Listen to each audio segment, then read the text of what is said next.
नमस्कार, मैं Pulak Bhattacharya, additional commissioner नगर निगम रायपुर। आज मैं आपको मतदान की प्रक्रिया से अवगत कराऊंगा। जैसा कि आपको विदित है कि पूरे निर्वाचन प्रक्रिया में सबसे अहम भूमिका जो रहती है वो मतदान की प्रक्रिया होती है। इस मतदान की प्रक्रिया के लिए आपको बहुत सारी तैयारियां करनी पड़ती हैं। सामग्री प्राप्त करने से लेते हुए अंत में जब आप सामग्री वापस जमा कराने जाएंगे तब तक आपके लिए एक अलग प्रोटोकॉल है। उस पूरे प्रोटोकॉल को आपको पालन करना पड़ेगा। मैं अब प्रशिक्षण का आपको स्लाइड वाइज आपको मैं पूरे प्रशिक्षण से अवगत कराऊंगा। सबसे पहले आपको ये समझना पड़ेगा कि मतदान का प्रारंभ कैसे होगा। तो आपके लिए जो आपको आदेश मिलेगा उसमें मतदान का समय दिया रहेगा, मतदान प्रारंभ होने का। मतदान अपने निर्धारित समय पर ही प्रारंभ होगा। यदि मतदान का प्रारंभ किसी कारणवश निर्धारित समय पर नहीं हो पाता है तो ऐसी स्थिति पे इसके कारण का उल्लेख पीठासीन अधिकारी द्वारा किया जाएगा। यह ध्यान देने योग्य बात है कि कई बार ऐसी परिस्थितियां विद्यमान हो जाती है कि मशीन में कोई खराबी आ जाती है या किसी अन्य प्रकार की कोई समस्या हो जाती है, मॉक पोल समय पर नहीं हो पाता। ऐसी स्थिति पे मतदान जो है अपने निर्धारित समय पर प्रारंभ नहीं हो पाता। इसमें आपको यह हमेशा ध्यान रखना है कि आयोग द्वारा मतदान के प्रारंभ का समय तो बिल्कुल निर्धारित किया गया है, परंतु मतदान के अंत का कोई समय नहीं है। मतदान तब तक जारी रहेगा जब तक कि अंतिम मतदाता अपना वोट डाल न ले। अगर लाइन में कोई 100 मतदाता भी अंत में खड़े हैं तो वो सभी मतदाता अपना वोट डालकर ही जाएंगे। ऐसी स्थिति पे अगर मतदान प्रारंभ में थोड़े देर से प्रारंभ होता है किसी कारणवश, तो ऐसी स्थिति पे हमको किसी प्रकार से घबराना नहीं है कि कोई बड़ी चूक हमसे हो रही है, बल्कि हमको आराम से उस समस्या से डील करना है। और अगर कोई मशीन में कोई खराबी है तो उस मशीन को बदला जाएगा और मशीन को बदलने के बाद में फिर से मतदान प्रारंभ होगा। इसलिए इस बात पे आपको प्रारंभ से ही परेशान नहीं होना है। जब मतदान प्रारंभ होगा तो उस समय हमको कुछ बातों पर ध्यान देना है। उसमें से सबसे पहले ये है कि मतदान यथासंभव निर्धारित समय पर ही मतदान प्रारंभ होगा। दूसरा, जब मतदान प्रारंभ होगा तो सबसे पहले हमको मतदान की गोपनीयता के संबंध में चेतावनी देनी है। गोपनीयता के संबंध में चेतावनी वहाँ पर जो मतदान अभिकर्ता होते हैं उनको ये चेतावनी पढ़ करके सुनानी है कि मतदान की गोपनीयता बनी रहनी चाहिए। साथ साथ अब हमको अमिट स्याही जो प्रदान की गई है उस अमिट स्याही के संबंध में सावधानी क्या क्या है इसके बारे में हमको पूरी जानकारी होनी चाहिए। देखिए, मतदान के लिए जो मूल बातें हैं जिनके बिना मतदान नहीं हो सकता, उसमें ईवीएम मशीन, अमिट स्याही, मतदाता सूची की चिन्हित प्रति, 17A का रजिस्टर, ये सारी चीज़ें हैं जिनके बिना मतदान नहीं कराया जा सकता है। ऐसी स्थिति पे हमको इनके संबंध में पूर्ण सावधानी बरतनी चाहिए। मतदाता सूची की चिन्हित प्रति को हमको मतदान अभिकर्ताओं को दिखाना है कि मतलब वो संतुष्ट हो जाएं कि उसमें उतने ही पेज हैं जितने पेज का मतदाता सूची आपको दिया गया है। इसके लिए आपको ये ध्यान रखने की ज़रूरत है कि मतदाता सूची में अगर 35 पेज हैं तो उसमें पहले पेज में 1/35, दूसरे पेज में 2/35, तीसरे पेज में 3/35 इस तरह से लिखा हुआ होगा। तो आपको अगर ये ध्यान देना है कि अंतिम नंबर तक सारे पेज लगे हुए हैं कि नहीं, ये आप निश्चिंत हो जाएं। और यही बात आप अपने मतदान अभिकर्ताओं को दिखाकर सुनिश्चित कर लें कि सारे पेज मौजूद हैं। प्रारूप 17A के रजिस्टर जिसमें मतदाताओं की एंट्री की जाती है, उसको भी आपको मतदान अभिकर्ताओं को दिखाया जाना है कि उसमें पहले से कोई एंट्री नहीं है, वो पूर्णतः कोरी रजिस्टर है। इसलिए 17A का रजिस्टर भी मतदान अभिकर्ताओं को दिखाएंगे। इन सब प्रक्रियाओं के बाद ही हम मतदाताओं को मतदान केंद्र में प्रवेश करने देंगे। लेकिन यहाँ ये ध्यान देने योग्य बात है कि इससे पहले भी हमको और कुछ चीज़ें करनी है जिसके बारे में मैं आपको आगे बताऊंगा, जिसमें एक मॉक पोल भी शामिल है, मतदाता ईवीएम मशीन को तैयार किया जाना शामिल है, जिसके बारे में हम प्रशिक्षण के अगले सत्रों में आपको पूरी जानकारी देंगे। मतदान प्रारंभ करने से पहले आपको ये जानना चाहिए कि आपको मतदान केंद्र में क्या करना चाहिए और क्या नहीं करना चाहिए। सबसे पहले जरूरी है कि आप सभी दलों और प्रत्याशियों के साथ समान व्यवहार करें। कोई भी विवादित विषय अगर उत्पन्न होता है तो उस पर त्वरित और निष्पक्ष निर्णय करें। आपकी चतुराई, निष्पक्षता किसी भी प्रकार से मतदान केंद्र में शांति भंग होने से आपका बचाव करेगी। यह ध्यान देना है कि मतदान केंद्र में पुलिस बल रहते हैं बाहर, परंतु हमको ये पूरी कोशिश करनी चाहिए कि ऐसी कोई स्थिति विद्यमान न होने पाए जिसमें पुलिस की मदद लेनी पड़े। साथ साथ आपको ये ध्यान देना है कि आपका या आपके दल का कोई भी अधिकारी ऐसा कोई भी कृत्य न करे जिससे ऐसा प्रतीत हो कि वह किसी प्रत्याशी के लिए या किसी दल के लिए निर्वाचन में कोई कार्य कर रहे हैं। साथ साथ आपको और आपके अधिकारियों को मतदान केंद्र में डेकोरम और डिग्निटी मेंटेन रखना चाहिए। आपके मतदान केंद्र में बुजुर्ग आएंगे, दिव्यांग आएंगे, महिलाएं आएंगी, कृपया उनके साथ में ऐसा कोई भी व्यवहार नहीं होना चाहिए जिससे ऐसा लगे कि वहाँ पर डिग्निटी जो है वो मेंटेन नहीं की जा रही। साथ साथ एक विशेष बात ध्यान देंगे कि मतदान केंद्र में अगर वोट देने के लिए कोई ऐसे व्यक्ति आते हैं जो सेलिब्रिटी हों, वीआईपी हों, तो ऐसी स्थिति पे उनके साथ फ़ोटो खिंचवाने का या उनसे हाथ मिलाने का ऐसा कोई भी कार्य हमारे किसी भी मतदान कर्मी को किसी भी हालत में नहीं करना है। सबसे पहले आपको मतदान केंद्र में एक घोषणा होती है जिसको पढ़ करके सुनाना है। ये घोषणा पढ़ने के बाद आपको वहाँ पे जितने भी मतदान अभिकर्ता हैं उनसे के हस्ताक्षर कराने हैं। यहाँ पर आप ध्यान देंगे कि कुछ जरूरी नहीं है कि आपके मतदान केंद्र में मतदान अभिकर्ता आए ही। ऐसा भी हो सकता है कि आपके मतदान केंद्र में कोई भी मतदान अभिकर्ता ना आए, तो वैसी स्थिति पे भी जो मतदान का जो निर्धारित समय है उसी समय पे मतदान प्रारंभ होगा। थोड़ी देर आप इंतजार करेंगे, परंतु उसके उपरांत आप मतदान की प्रक्रिया उनके बिना भी प्रारंभ करेंगे। हो सकता है कोई मतदान अभिकर्ता आपकी घोषणा पे हस्ताक्षर करने से इनकार कर दे, तो ऐसी स्थिति में आपको उनका नाम लिखना है वहाँ पर और लिखना है कि उन्होंने हस्ताक्षर करने से इनकार किया। इस तरह सबसे पहले आप घोषणा पत्र को पढ़ेंगे, पढ़ करके उसमें मतदान अभिकर्ताओं के हस्ताक्षर करेंगे। यहाँ पर यह ध्यान देना है कि किसी भी हालत में मतदाताओं के हस्ताक्षर इसमें नहीं लेने हैं, सिर्फ मतदान अभिकर्ताओं के हस्ताक्षर यहाँ पर लेने हैं। ये पूरी घोषणा जो है इसके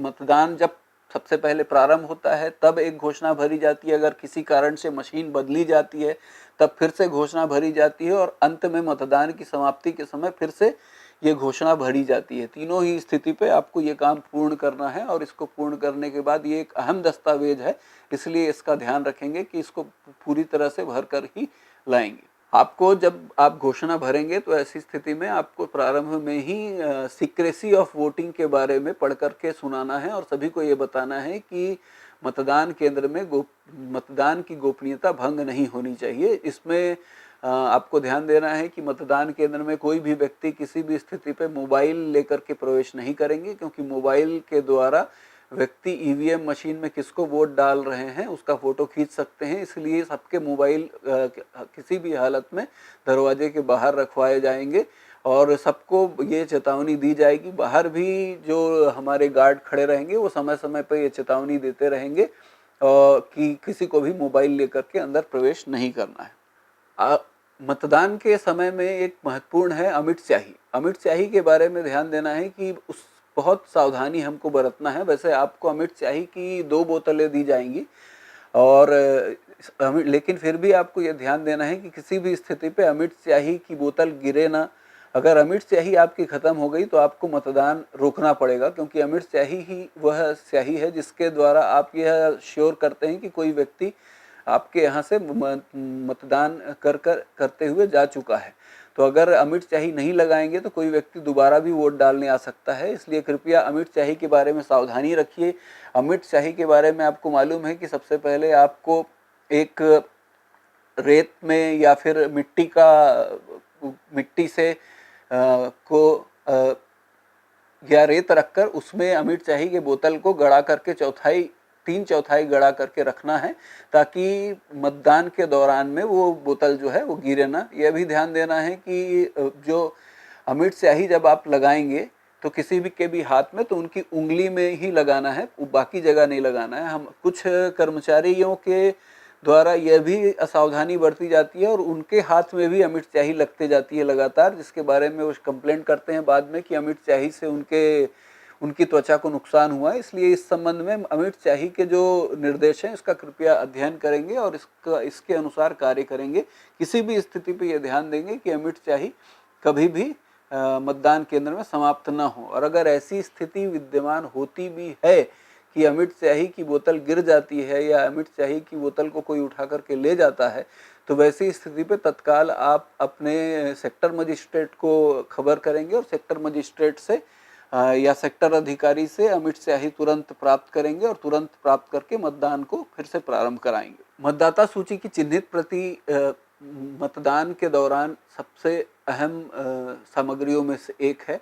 आपको सबसे पहले अपने सभी मतदान अभिकर्ताओं को चिन्हित प्रति दिखाकर यह सुनिश्चित करेंगे कि उसमें डाक मतपत्रों एवं क्लासिफाइड सर्विस वोटर एवं विलोपित मतदाताओं का उल्लेख प्रारूप मतदाता सूची में है। साथ साथ उनको यह भी दिखाएंगे कि समस्त पूरक सूचियां लगी हुई है। मतदाता सूची के हेडर पेज में ही यह लिखा रहता है कि उसमें कितनी पूरक सूचियां लगी हुई है, तो मतदाता सूची में उतनी पूरक सूचियां लगी हुई है कि नहीं, यह आपको अपने मतदान अभिकर्ताओं को दिखाना है और स्वयं भी संतुष्ट होना है। साथ साथ चिन्हित प्रति पे जिन ऐसे मतदाता जिनको डाक मतपत्र जारी किए गए हैं या जो क्लासिफाइड सर्विस वोटर्स हैं उनका भी चिन्हित किया जाता है, तो यह भी आपको ध्यान रखना है कि वह चिन्हित है या नहीं। साथ साथ आपको देखना है कि फोटो युक्त मतदाता सूची की स्थिति पे विलोपित मतदाताओं के डिटेल बॉक्स में डिलीटेड शब्द जो है सुपर इम्पोज किया रहता है, वह सुपर इम्पोज है कि नहीं, यह आप चिन्हित कर लेंगे। साथ साथ आपको यह भी देख लेना है कि मतदाता सूची को किसी ने शरारतपूर्ण ढंग से कोई परिवर्तन तो नहीं किया, कोई पेज हटाए तो नहीं गए, किसी प्रविष्टि को पेन से काटा तो नहीं गया, ये सारी चीज़ें आप पहले से सुनिश्चित कर लेंगे।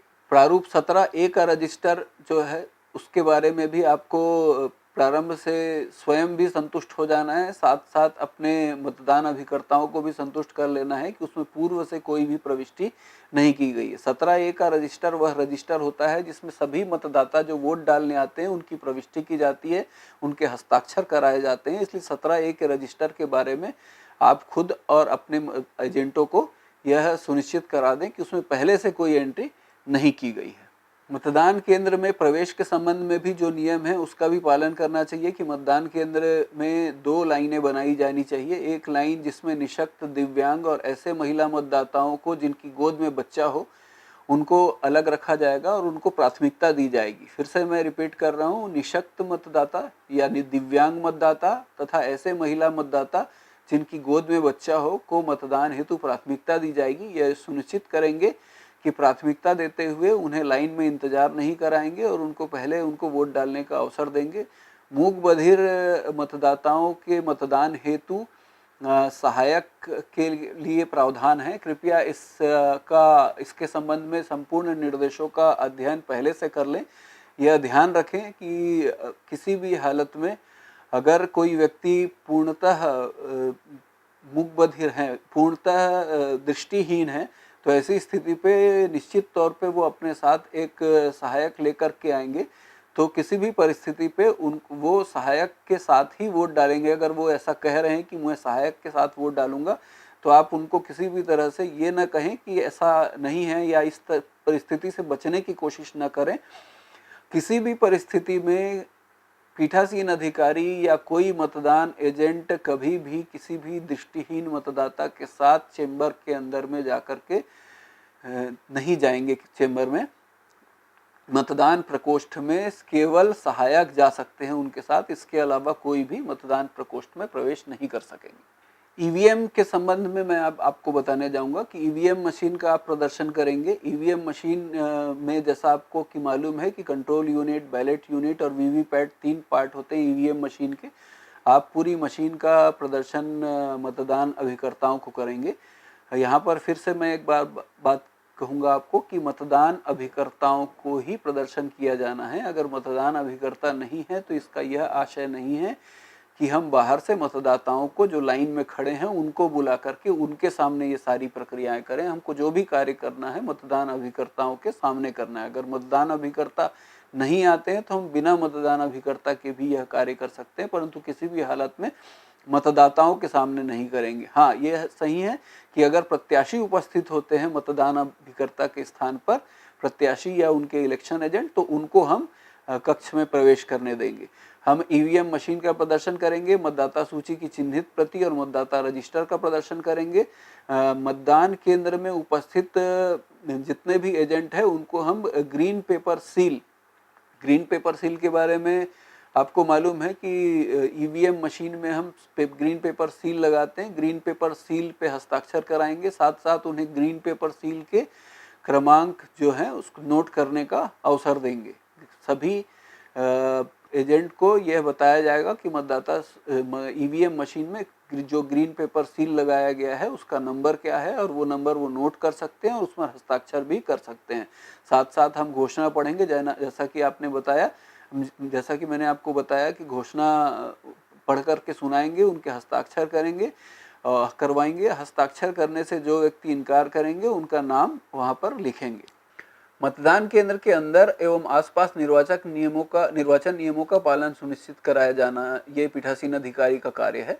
पीठासीन अधिकारी को यह ध्यान देना है कि न केवल मतदान केंद्र के अंदर बल्कि मतदान केंद्र की सीमा के 100 मीटर के भीतर मत याचना किया जाना निर्वाचन के नियमों के अंतर्गत एक अपराध है। तो ऐसी स्थिति पे वह यह सुनिश्चित करें कि अगर कोई भी व्यक्ति इस तरह का कार्य करता है तो वैसी स्थिति पे तुरंत पुलिस बल को यह सूचना देंगे, अपने सेक्टर मजिस्ट्रेट को यह सूचना देंगे, सेक्टर ऑफिसर को यह सूचना देंगे, और ऐसी स्थिति पे तुरंत उनके विरुद्ध आपराधिक प्रकरण दर्ज कराया जाएगा। किसी भी व्यक्ति को जो ऐसा कृत्य करता है पुलिस बिना वारंट गिरफ्तार कर सकती है और उसके विरुद्ध लोक प्रतिनिधित्व अधिनियम की धारा 130 के तहत प्रकरण चलाया जा सकता है। इसलिए कृपया ध्यान देंगे कि इसमें हमको घबराने की कोई ज़रूरत नहीं है। अगर कोई ऐसा कार्य कर रहे हैं, ज़बरदस्ती कर रहे हैं, मतदान केंद्र के अंदर तो आपको पूरी अथॉरिटी है ही, साथ साथ 100 मीटर के दायरे में भी आपके पास पूरी अथॉरिटी विद्यमान है। मतदान केंद्र की सीमा के 100 मीटर के दायरे के बारे में मैंने आपको बताया, परंतु प्रत्याशी को मतदान केंद्र से 200 मीटर दूर पर ऐसे बूथ बनाने की छूट है जिसमें वो मतदाताओं के सूची को यह मदद देने के लिए बैठ सके कि उनके नाम मतदाता सूची में कहाँ पर हैं। इसलिए कृपया ध्यान देंगे कि कोई भी प्रत्याशी मतदान केंद्र से 200 मीटर की दूरी पर एक टेबल और 2 चेयर अपने एजेंट और कार्यकर्ता के लिए, जो मतदाताओं को अशासकीय पहचान पर्ची उपलब्ध कराने के लिए बना सकेंगे।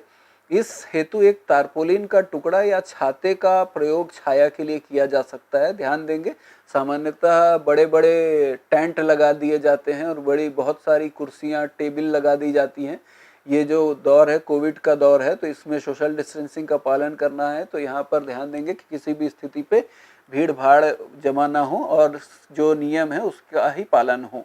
मैं चूँकि पहले से भी मतदाताओं के पास में शासकीय मतदाता पर्ची मौजूद है, इसलिए यहाँ पर उतनी भीड़ नहीं होनी चाहिए। यदि इन नियमों का किसी के द्वारा उल्लंघन किया जाता है तो इसकी सूचना भी सेक्टर मजिस्ट्रेट को दे दी जाएगी। सेक्टर मजिस्ट्रेट इसमें कार्रवाई करेंगे। एक बात ध्यान रखेंगे कि मतदान केंद्र के बाहर अगर किसी प्रकार की समस्या हो रही है तो यथासंभव सेक्टर मजिस्ट्रेट को सूचना दें और सेक्टर मजिस्ट्रेट को ही उससे डील करने दें, क्योंकि अगर आप मतदान केंद्र छोड़ करके बाहर चले जाएंगे तो अंदर मतदान की प्रक्रिया प्रभावित हो सकती है। मतदान केंद्र के अंदर भी अगर कोई व्यक्ति ऐसा कोई कृत्य करता है जिससे मतदान की प्रक्रिया में बाधा पहुंचती है या ऐसा कोई विशृंखल आचरण करता है जो आपको लगता है कि वह निर्वाचन की प्रक्रिया के विपरीत है, तो ऐसी स्थिति पे आप उस व्यक्ति को मतदान केंद्र से हटा सकते हैं। आगे चलकर मैं आपको बताऊंगा कि अगर कोई व्यक्ति वोट डालने के दौरान भी इस तरह का कृत्य करता है तो उसको वोट डालने से भी आप मना कर सकते हैं कि और उसको कक्ष से बाहर निकाल सकते हैं, परंतु यथासंभव ऐसी घटनाएं नहीं होनी चाहिए। आपको समझा करके लोगों को बताना है कि आप इस तरह का आचरण न करें और केवल वोट डालें। यहाँ पर निर्धारित क्षेत्र या दूरी के अंदर में लाउड स्पीकर के उपयोग पर रोक लगाना की कार्रवाई भी आपको ध्यान देनी है कि कोई भी व्यक्ति लाउड स्पीकर लगाकर चुनाव प्रचार नहीं कर सकता, क्योंकि प्रचार पर रोक लग चुकी होती है। तो ऐसी स्थिति पे लाउड स्पीकर अगर लगेगा तो सेक्टर मजिस्ट्रेट के द्वारा कार्रवाई की जाएगी। मैंने आपको बताया कि मतदान कार्य में अगर कोई विघ्न डालते हैं तो ऐसे व्यक्तियों को तुरंत हटाया जा सकता है। ऐसे व्यक्ति को पुलिस तत्काल गिरफ्तार कर सकती है। ईवीएम मशीन की सुरक्षा एक बहुत महत्वपूर्ण पहलू है। हमको यह देखना है कि अगर कोई भी व्यक्ति मतदान मशीन को हटाने की कोशिश करता है, मतदान मशीन के साथ छेड़छाड़ करने की कोशिश करता है, तो ऐसी स्थिति पे यह एक प्रकार का कॉग्निजेबल ऑफेंस, संज्ञेय अपराध है, जिसकी सजा 1 वर्ष तक की है या 500 रुपये जुर्माना है या फिर दोनों ही सजा मिल सकती है। तो ऐसी स्थिति पे ईवीएम मशीन के साथ अगर कोई छेड़छाड़ करता है तो इसकी रिपोर्ट आपको तुरंत वहाँ जो बाहर पुलिस बल आपको मिला हुआ है उनको करनी है, साथ साथ सेक्टर मजिस्ट्रेट को भी सूचना देनी है ताकि अतिरिक्त बल भी वहाँ पर लाया जाए और उसके विरुद्ध कठोर कार्रवाई की जा सके। हमको यह भी ध्यान देना है कि न केवल बाहरी लोगों का बल्कि मतदान अधिकारी भी शासकीय कार्य की अवज्ञा नहीं कर सकेंगे। जो आपके साथ में पीठासीन अधिकारी और उनके साथ मतदान अधिकारी क्रमांक 1, 2, 3 बाहर जो आपको पुलिस बल मिला हुआ है, जो आपको स्पेशल पुलिस ऑफिसर मिले हुए हैं, इनके द्वारा भी ऐसा कोई कृत्य करना जो शासकीय कार्य की अवज्ञा हो तो वैसी स्थिति पे यह एक संज्ञेय अपराध होगा। यह आप ध्यान दें कि जब आप इलेक्शन की ड्यूटी करने जा रहे हैं तो आप भारत निर्वाचन आयोग के डेपुटेशन पर हैं और ऐसी स्थिति पे आपके विरुद्ध कठोर से कठोर कार्रवाई की जा सकेगी। इसलिए कृपया ऐसा कोई भी कार्य न करें। मैंने आपको शुरू की स्लाइड्स में बताया था कि आपका कोई भी कार्य ऐसा नहीं दिखाई देना चाहिए जिससे ऐसा प्रतीत हो कि आप किसी प्रत्याशी विशेष के लिए या किसी दल विशेष के लिए कोई कार्य कर रहे हैं। मतदान केंद्र में प्रवेश कौन कर सकते हैं, इसके बारे में आपको स्पष्ट होना चाहिए कि सबसे पहले सभी मतदान अधिकारी कर्मचारी जिसमें आप और आपके साथी शामिल हैं, इसके अलावा सभी प्रत्याशी मतदान केंद्र में प्रवेश कर सकते हैं। उनके निर्वाचन अभिकर्ता प्रवेश कर सकते हैं। यह ध्यान देंगे कि किसी भी प्रत्याशी का केवल एक निर्वाचन अभिकर्ता हो सकता है जो मतदान केंद्र में प्रवेश कर सकता है और साथ साथ एक मतदान अभिकर्ता कक्ष में प्रवेश कर सकता है। यह ध्यान देंगे कि मतदान अभिकर्ता जो है उसके सब्स्टिट्यूट हो सकते हैं। तो अगर एक मतदान अभिकर्ता का सब्स्टिट्यूट भी है तो ऐसी स्थिति में पहला मतदान अभिकर्ता कक्ष से बाहर जाएगा तभी उसका सब्स्टिट्यूट कक्ष के अंदर प्रवेश करेगा। और जब कक्ष से बाहर जाएगा पहला मतदान अभिकर्ता तो पहले वह मतदाता सूची की प्रति जिस पर वह कार्य कर रहा है उसको जमा कराएगा और जमा कराने के बाद दूसरा मतदान अभिकर्ता अंदर आएगा और वह अपना कार्य शुरू करेगा। साथ साथ निर्वाचन आयोग द्वारा अधिकृत वह व्यक्ति और मीडिया कर्मी जिनके पास प्राधिकार पत्र हो वे प्रवेश कर सकते हैं। ध्यान देंगे, ऐसे मीडिया कर्मी जिनके पास प्राधिकार पत्र हो केवल वही प्रवेश कर सकते हैं। अन्य मीडिया कर्मी मतदान केंद्र के अंदर प्रवेश नहीं कर सकते। शासकीय सेवा में लोक सेवक जो हैं वो प्रवेश कर सकते हैं, परंतु फिर से स्पष्ट करूंगा कि ऐसे लोक सेवक जो निर्वाचन कार्य में संलग्न किए गए हैं केवल वही प्रवेश कर सकते हैं।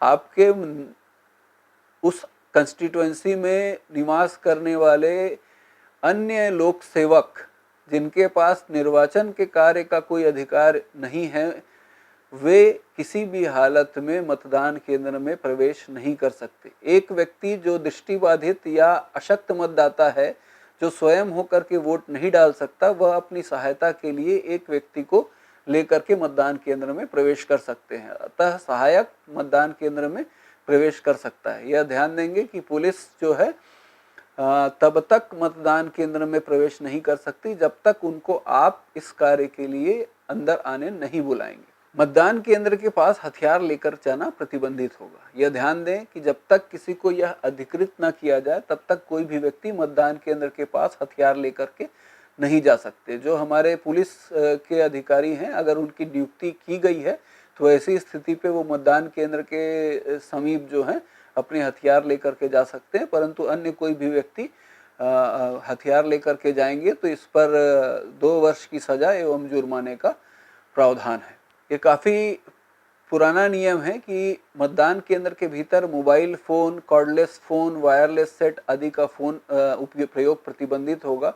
कोई भी व्यक्ति cellular phone, cordless phone, wireless set अंदर नहीं ले जा सकेंगे। 100 मीटर की सीमा के अंदर भी कोई व्यक्ति मोबाइल नहीं ले जा सकेंगे।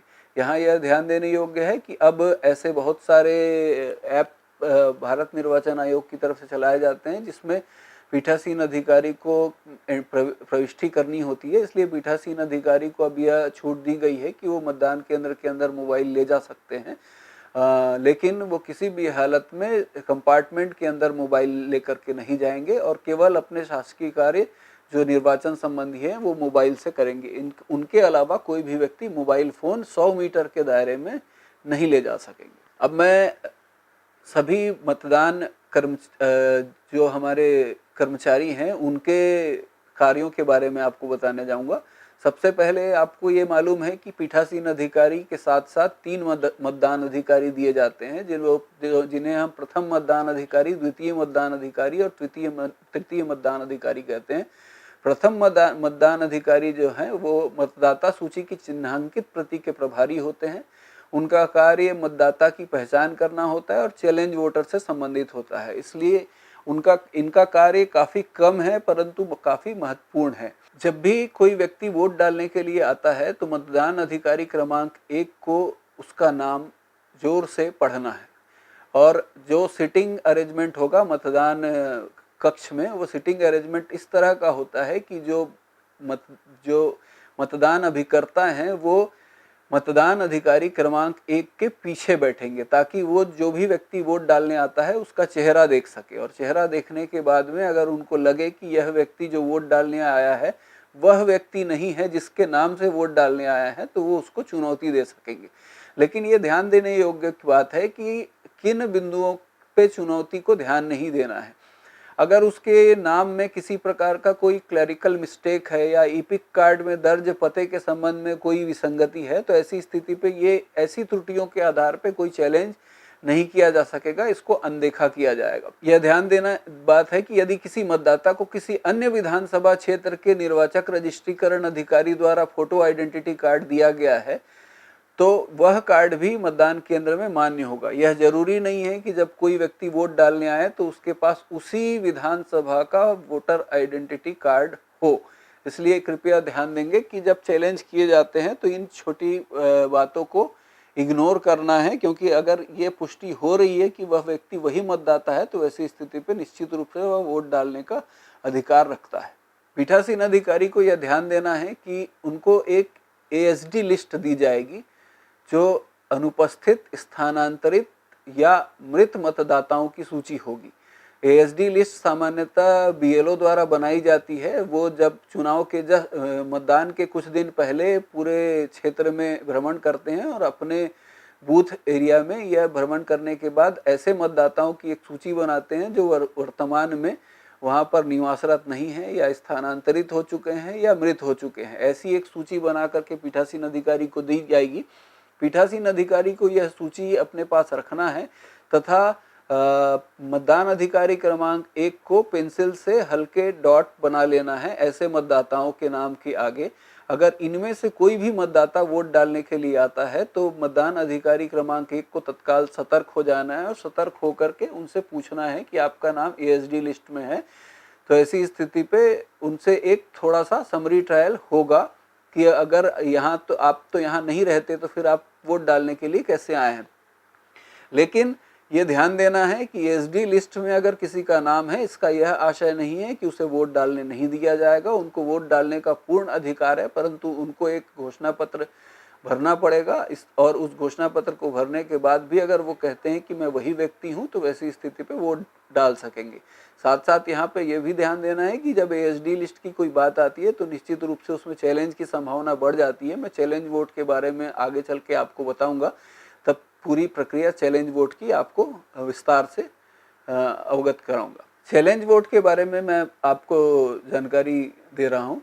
चैलेंज वोट वह वोट है कि अगर कोई व्यक्ति वोट डालने आता है और उसके बारे में कोई अभिकर्ता चैलेंज करता है। यहाँ यह ध्यान देने योग्य बात है कि अगर कोई व्यक्ति सामान्य तौर पे वोट डालने आता है और कोई एजेंट कहते हैं कि यह वो व्यक्ति नहीं है, ऐसी स्थिति पे उससे तत्काल मतदान अधिकारी क्रमांक यह पूछेंगे कि ये आपके ऊपर यह चैलेंज किया जा रहा है कि आप वह व्यक्ति नहीं है। और ऐसी स्थिति पे अगर वह व्यक्ति तुरंत मतदान केंद्र से चला जाता है कि यह मानते हुए कि वह गलत ढंग से कक्ष में प्रवेश किया है, तो ऐसी स्थिति पे वो बात वहीं पे समाप्त हो जाती है, क्योंकि मतदान की प्रक्रिया तेज चलने के लिए यह जरूरी है कि हम इस तरह की घटनाओं को थोड़ा इग्नोर भी करें। परंतु अगर वह व्यक्ति कहता है कि मैं वही व्यक्ति हूँ, ये चैलेंज इनका गलत है, तो ऐसी स्थिति पे हम फिर चैलेंज वोट की पूरी प्रक्रिया में आएंगे। और चैलेंज वोट में हम उस अभिकर्ता को यह कहेंगे कि आप क्या अब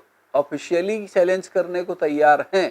तो अगर वह ऑफिशियली चैलेंज करने को तैयार हैं तो वह उस एजेंट को 2 रुपए की राशि आपके पास चैलेंज के लिए जमा करानी पड़ेगी। 2 रुपए की राशि, फिर से मैं रिपीट कर रहा हूँ कि 2 रुपए की राशि आपके पास जमा करानी पड़ेगी। यहाँ यह ध्यान दें, जब चैलेंज वोट की प्रक्रिया आ जाती है तब प्रारंभिक रूप से अगर चैलेंज का मामला सॉल्व हो जाता है तो वो मतदान अधिकारी क्रमांक 1 के पास ही हो जाए। अगर प्रारंभिक तौर पे यह सॉल्व नहीं हो रहा है तो ऐसी स्थिति पे मतदान की प्रक्रिया न रुके, इसके लिए तुरंत मतदान अधिकारी को यह मामला पीठासीन अधिकारी की ओर आगे बढ़ा देना चाहिए और पीठासीन अधिकारी को चैलेंज वोट की पूरी प्रक्रिया पर अपना कार्य करना चाहिए, ताकि बाकी लोग जो लाइन में खड़े हैं वो लोग लगातार वोट डाल सकें। यहाँ यह ध्यान देंगे कि अब अगर पीठासीन अधिकारी के पास 2 रुपए की राशि जमा कर दी जाएगी तो एक रसीद काट करके उनको दिया जाएगा कि 2 रुपए की राशि दी गई। इसके पश्चात आपको फिर से एक समरी ट्रायल वहाँ पर करना पड़ेगा। ये जो रसीद की जो प्रति है यह मैं आपको यहाँ पर दिखा रहा हूँ। इसमें इस में आपको 2 रुपए की रसीद उनको काट करके देनी पड़ेगी। अगर कोई 2 रुपए की राशि जमा करने से मना करते हैं तो ऐसी स्थिति पे चैलेंज वोट के संबंध में आगे और कोई कार्रवाई नहीं की जाएगी और वह व्यक्ति वोट डाल सकेंगे। जब 2 रुपए की राशि जमा हो गई तब पीठासीन अधिकारी सबसे पहले संबंधित मतदाता को इस बात से अवगत कराएंगे कि छद्म विरूपण के संबंध में सजा के क्या प्रावधान है। फिर उसका नाम और पता चैलेंज मतदाताओं की सूची में दर्ज किया जाएगा। इसके पश्चात उसे हस्ताक्षर या अंगूठा लगाने को कहा जाएगा। यदि वह ऐसा करने से इनकार करता है तो उसे वोट डालने नहीं दिया जाएगा। फिर से ध्यान देंगे, प्रारूप 14 जो है उस पर हस्ताक्षर, नाम पता दर्ज करके हस्ताक्षर कराया जाएगा और हस्ताक्षर करने के बाद में अगर वो कहते हैं कि मैं हस्ताक्षर नहीं करूंगा तो उनको वोट डालने के लिए नहीं दिया जाएगा। अब ये ध्यान देने की बात है कि आगे की प्रक्रिया क्या होगी। आगे की प्रक्रिया के बारे में आप ध्यान दें कि सबसे पहले बर्डन ऑफ प्रूफ आपत्तिकर्ता का है, अर्थात जिस एजेंट ने आपत्ति की है, चैलेंज किया है, 2 रुपए की राशि जमा की है, उसको यह सबूत प्रस्तुत करने को कहा जाएगा कि यह व्यक्ति वह मतदाता नहीं है। अर्थात वह व्यक्ति प्रारंभिक सबूत प्रस्तुत कर देगा कि यह व्यक्ति, इसकी जो व्यक्ति वोट डालने, जिस नाम के व्यक्ति का वोट डालने यह व्यक्ति आए हैं, उनकी तो मृत्यु हो चुकी है या उनका ट्रांसफ़र हो चुका है, वह पहले गांव में रहते थे, अब तो यहाँ रहते ही नहीं हैं। इस तरह की बातें अगर वो सबूत प्रस्तुत कर देंगे तो फिर हम आगे बढ़ेंगे। अगर वो कोई सबूत प्रस्तुत करने में असफल रहते हैं तो उनका चैलेंज अस्वीकार कर दिया जाएगा। यदि प्रथम दृष्टया यह सबूत प्रस्तुत कर देते हैं तो ऐसी स्थिति पे अब मतदाता जो वोट डालने के लिए आया है उसके ऊपर भार होगा कि वह साबित करे कि वह वास्तविक मतदाता है। यदि वह मतदाता यह साबित कर देता है कि वह वास्तविक मतदाता है तो ऐसी स्थिति में उसे वोट डालने दिया जाएगा। यदि वह ऐसा करने में असफल रहता है तो चैलेंज स्वीकार माना जाएगा। यहाँ यह ध्यान देना योग्य है कि आपको भी इसमें आप भी पूछ सकते हैं उस व्यक्ति से कि अगर कोई व्यक्ति, गलत व्यक्ति वोट डालने आता है तो निश्चित तौर से जब आप प्रारंभिक पूछताछ करेंगे, उससे पूछेंगे कि आपका नाम क्या है, आपके पिता का नाम क्या है, आपके परिवार में और कौन कौन से सदस्य हैं। सामान्यतः ये देखने में आया है व्यवहारिक तौर पर कि कोई व्यक्ति सिर्फ इतना जानता है कि यह व्यक्ति अब गांव में नहीं रहता, इसलिए उसके बदले वोट डालने के लिए आ जाता है, लेकिन उसको उस व्यक्ति का जो गांव में नहीं रहता उसके सारे परिजनों के जो वोटर लिस्ट में जिनके नाम हैं उसके बारे में सारी जानकारी नहीं होगी कि उस वोटर की पत्नी का नाम क्या है, उसके पिता का नाम क्या है, उसके चाचा का नाम क्या है।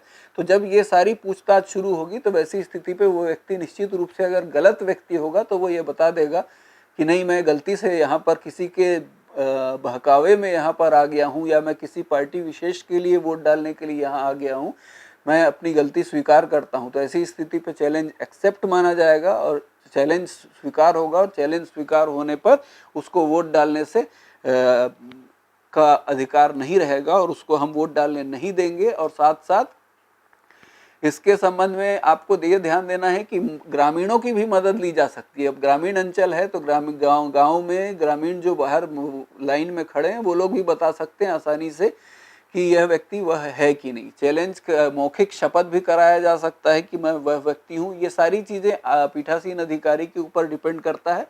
इसके बाद अगर यह सही पाया जाता है कि वह व्यक्ति वही मतदाता है तो ऐसी स्थिति पे चैलेंज अस्वीकार किया जाएगा और उस व्यक्ति को वोट डालने दिया जाएगा। और अगर यह पाया जाता है कि चैलेंज सही है तो वैसी स्थिति पे 2 रुपए की राशि वापस की जाएगी और 2 रुपए की राशि वापस करते हुए एक एसएचओ के नाम से एक पत्र जो है, जो पुलिस ऑफिसर हैं वहाँ के थाना प्रभारी उस क्षेत्र के, उनके नाम से एक पत्र जारी करते हुए बाहर जो सुरक्षा गार्ड आपको दिया गया है उनको यह व्यक्ति जो छद्म विरूपण करते हुए आपके यहाँ वोट डालने आया है उसके सुपुर्द कर दिया जाएगा। यहाँ यह ध्यान देने की बात है कि आपको उस व्यक्ति को बैठा करके नहीं रखना है मतदान केंद्र के अंदर। आप जो बाहर सुरक्षा कर्मी आपके पास मौजूद है उनके पास उनको सुपुर्द कर देंगे और एक पत्र जारी कर देंगे ताकि उस पर बाद में कार्रवाई की जा सके। कई बार ये स्थिति विद्यमान हो जाती है कि मतदान के दौरान कोई ऐसा व्यक्ति आ जाता है जिसको देख करके ही लगता है कि उसकी आयु 18 वर्ष से काफ़ी कम है, लेकिन मतदाता सूची में उसका नाम है, परंतु दिखाई वह दे रहा है कि वह 14-15 वर्ष से अधिक आयु का नहीं है। तो ऐसी स्थिति पर सबसे पहले उसको अवगत कराएंगे कि झूठी घोषणा के संबंध में दंडिक प्रावधान क्या क्या है। तत्पश्चात उसको आप बताएंगे कि भाई आपकी जो उम्र है इतनी तो नहीं लग रही है, क्या मतदाता सूची में आपका नाम गलत ढंग से जुड़वाया गया है। अगर वह यह मान लेते हैं कि हाँ उनकी आयु 18 वर्ष से कम है तो ऐसी स्थिति पे वो वहाँ से चले जाएंगे, वोट नहीं डालेंगे। लेकिन अगर वह कहते हैं कि नहीं मेरी आयु 18 वर्ष हो गई है, आप गलत कह रहे हैं, तो ऐसी स्थिति में जिस वर्ष चुनाव हो रहा है उस वर्ष की 1 जनवरी की स्थिति में एक घोषणा भरवाया जाएगा और ऐसे समस्त मतदाताओं की एक सूची शाम को तैयार की जाएगी और उनको वोट डालने दिया जाएगा। यहाँ यह ध्यान देना है कि अगर वह व्यक्ति घोषणा करने को तैयार है कि मेरी आयु 18 वर्ष से अधिक है तो ऐसी स्थिति पे उसको वोट डालने का पूर्ण अधिकार होगा। लोक प्रतिनिधित्व अधिनियम 1950 की धारा 31 उसके बारे में हम अवगत कराएंगे। साथ साथ उम्र के संबंध में जो घोषणा है वह भी मैं आपको स्क्रीन पे दिखा रहा हूँ। इसको भरवाया जाएगा ऐसे व्यक्ति से जिसकी आयु देख करके ऐसा लग रहा है कि वह 18 वर्ष से कम की है। अब हम आते हैं द्वितीय मतदान अधिकारी के कार्यों के बारे में। देखिए, द्वितीय मतदान अधिकारी के कार्यों के बारे में आपको जानकारी है कि सबसे ज़्यादा कार्य द्वितीय मतदान अधिकारी को ही करना पड़ता है। द्वितीय मतदान अधिकारी ही वह अधिकारी है जो अमिट स्याही का प्रभारी होता है। वही व्यक्ति रजिस्टर 17A का प्रभारी होता है और वही व्यक्ति वोटर स्लिप का प्रभारी होता है। अर्थात उसको 3 कार्य करने होंगे। सबसे पहले अमिट स्याही का कार्य उसको करना होगा, 17A में एंट्री करानी होगी तथा मतदाता से हस्ताक्षर कराने होंगे, साथ साथ मतदाता को वोटर स्लिप भी जारी करना होगा। अतः हमको द्वितीय मतदान अधिकारी हमारा ऐसा होना चाहिए जो अपने कार्यों को तेजी से कर सके। अब मैं अमिट स्याही लगाने की प्रक्रिया के बारे में आपको बताऊंगा। देखिए कि सबसे पहले जब कोई मतदाता आएगा तो उसके बाएं हाथ की तर्जनी का निरीक्षण किया जाएगा और बाएं हाथ की तर्जनी में अमिट स्याही का निशान लगाया जाएगा। सब यह भी देखना है कि कई बार ऐसे मतदाता आ जाते हैं तो जो अपनी उंगली में किसी प्रकार का तेल या ग्रीस जैसा कोई पदार्थ लगा करके आते हैं ताकि अमिट स्याही जो उस पर लगाई जाए उसको तुरंत पोंछा जा सके। कई बार ऐसे भी प्रकरण सामने आते हैं कि वो तुरंत उसको पोंछने की कोशिश करते हैं। अगर ऐसा है तो ऐसी स्थिति पे उनके बाएं हाथ की तर्जनी में दोबारा चिन्ह लगाया जाएगा ताकि वह उसे मिटा ना सके। ये ध्यान देना है कि अगर कई बार नए सिरे से मतदान होता है या पुनर्मतदान होता है तो ऐसी स्थिति पे पुराने अमिट स्याही के निशान को नज़रअंदाज करेंगे और नए सिरे से अमिट स्याही का निशान लगाए जाएंगे। मतदाता के बाएं हाथ की तर्जनी न होने की स्थिति में प्रक्रिया आपको मालूम है कि अगर बाएं हाथ की तर्जनी नहीं है तो उसकी पूरी प्रक्रिया डिटेल दी हुई है कि उसमें किस तरह से हम अन्य उंगलियों पर भी निशान लगा सकते हैं। इसका आपको पीठासीन अधिकारी की पुस्तिका आपको प्रदान की गई है। पीठासीन अधिकारी की पुस्तिका का अवलोकन करेंगे, आपको उस पूरी प्रक्रिया आपको उस पर मिल जाएगी। यहाँ तक कि अगर किसी व्यक्ति के हाथ में कोई भी उंगली ना हो, दोनों हाथ में, तो वैसी स्थिति पर कहाँ पे लगाया जाना है यह भी आपको ज्ञात है कि जो सबसे अंतिम पॉइंट है उसके हाथ का, वहाँ पर वह निशान लगाया जाएगा। अमिट स्याही लगाने के बाद मतदाता रजिस्टर पे प्रविष्टि की जाएगी। मतदाता रजिस्टर प्रारूप 17 में होता है। इसमें कॉलम 1 में मतदान अधिकारी क्रमांक 1 सर्वप्रथम अब मैं आपको प्रारूप 17A के बारे में मैं अब आपको जानकारी दूंगा। प्रारूप 17A का रजिस्टर भी मतदान अधिकारी क्रमांक 2 के पास रहेगा। मतदान अधिकारी क्रमांक 2 को सबसे पहले प्रारूप 17A के रजिस्टर के कॉलम नंबर 1 में बढ़ते क्रम में 1, 2, 3, 4 इस तरह से प्रविष्टि करेंगे। उपरोक्त रजिस्टर के कॉलम नंबर 2 में मतदान अधिकारी क्रमांक 2 जो है वो मतदाता सूची का क्रमांक दर्ज करेंगे। अगर कोई मतदाता सबसे पहले नंबर पे आता है लेकिन उसका जो मतदाता सूची में अगर उसका क्रमांक 477 है तो ऐसी स्थिति पे उसका नाम क्रमांक कॉलम 1 में 1 लिखा जाएगा क्रमांक, उसके बाद 2 नंबर पे 477 लिखा जाएगा और फिर उपरोक्त रजिस्टर में मतदाता के हस्ताक्षर या अंगूठा निशान लिए जाएंगे। यहाँ पर यह ध्यान देने की बात है, यह मतदाता 17A मतदाता रजिस्टर का प्रारूप है जिसमें पहले नंबर पे सीरियल नंबर है, दूसरे नंबर पे इलेक्टोरल रोल नंबर है और तीसरे नंबर पे सिग्नेचर थंब इम्प्रेशन ऑफ इलेक्टर है। यहाँ यह ध्यान देने की बात है शिक्षित मतदाताओं के लिए और जो ऐसे व्यक्ति जो हस्ताक्षर करना नहीं जानते उसके लिए प्रक्रिया में थोड़ा अंतर है। शिक्षित मतदाताओं को यह हम बताया जाना है कि उसे अपना नाम पूरा नाम लिखकर हस्ताक्षर करना है। यह ध्यान देंगे, फिर से मैं रिपीट कर रहा हूँ, कोई भी व्यक्ति अगर वोट डालने आता है तो केवल वह जो इनिशियल साइन करते हैं ऐसा साइन करने से नहीं होगा, उनको अपना पूरा नाम लिखना होगा। ऐसा इसलिए भी करना आवश्यक है क्योंकि सिर्फ क्रमांक लिखा है आपने और उसका मतदाता सूची का क्रमांक लिखा है, नाम की प्रविष्टि नहीं की गई है। तो नाम की प्रविष्टि वह व्यक्ति खुद अपने हाथ से करेंगे और उसके बाद अगर वो कहते हैं कि नहीं मैं हस्ताक्षर भी करूंगा नियम के अनुसार, तो उनको हस्ताक्षर इनिशियल हस्ताक्षर जैसा सामान्यतः लोग कर देते हैं। अगर किसी का नाम कोई अशोक शर्मा जैसा नाम है लेकिन वो सिर्फ AS लिखते हैं, तो ऐसा AS लिखने से नहीं होगा, उनको पूरा अपना नाम अशोक शर्मा लिखना पड़ेगा। लेकिन अगर वो कहते हैं कि मैं हस्ताक्षर भी करूंगा तो इसमें भी कोई दिक्कत नहीं है, वो AS ऊपर अपना हस्ताक्षर करे और नीचे अपना पूरा नाम लिखें, अर्थात नाम सबको लिखना होगा। अगर कोई व्यक्ति कहते हैं कि मैं सिर्फ हस्ताक्षर करूंगा नाम नहीं लूंगा तो वैसी स्थिति पे उनको कहा जाएगा कि आप अपना अंगूठा निशान लगाएं। अगर अंगूठा निशान लगाने से वो इनकार करते हैं या अपना पूरा नाम लिखने से इनकार करते हैं तो ऐसी स्थिति पे उनको वोट डालने नहीं दिया जाएगा।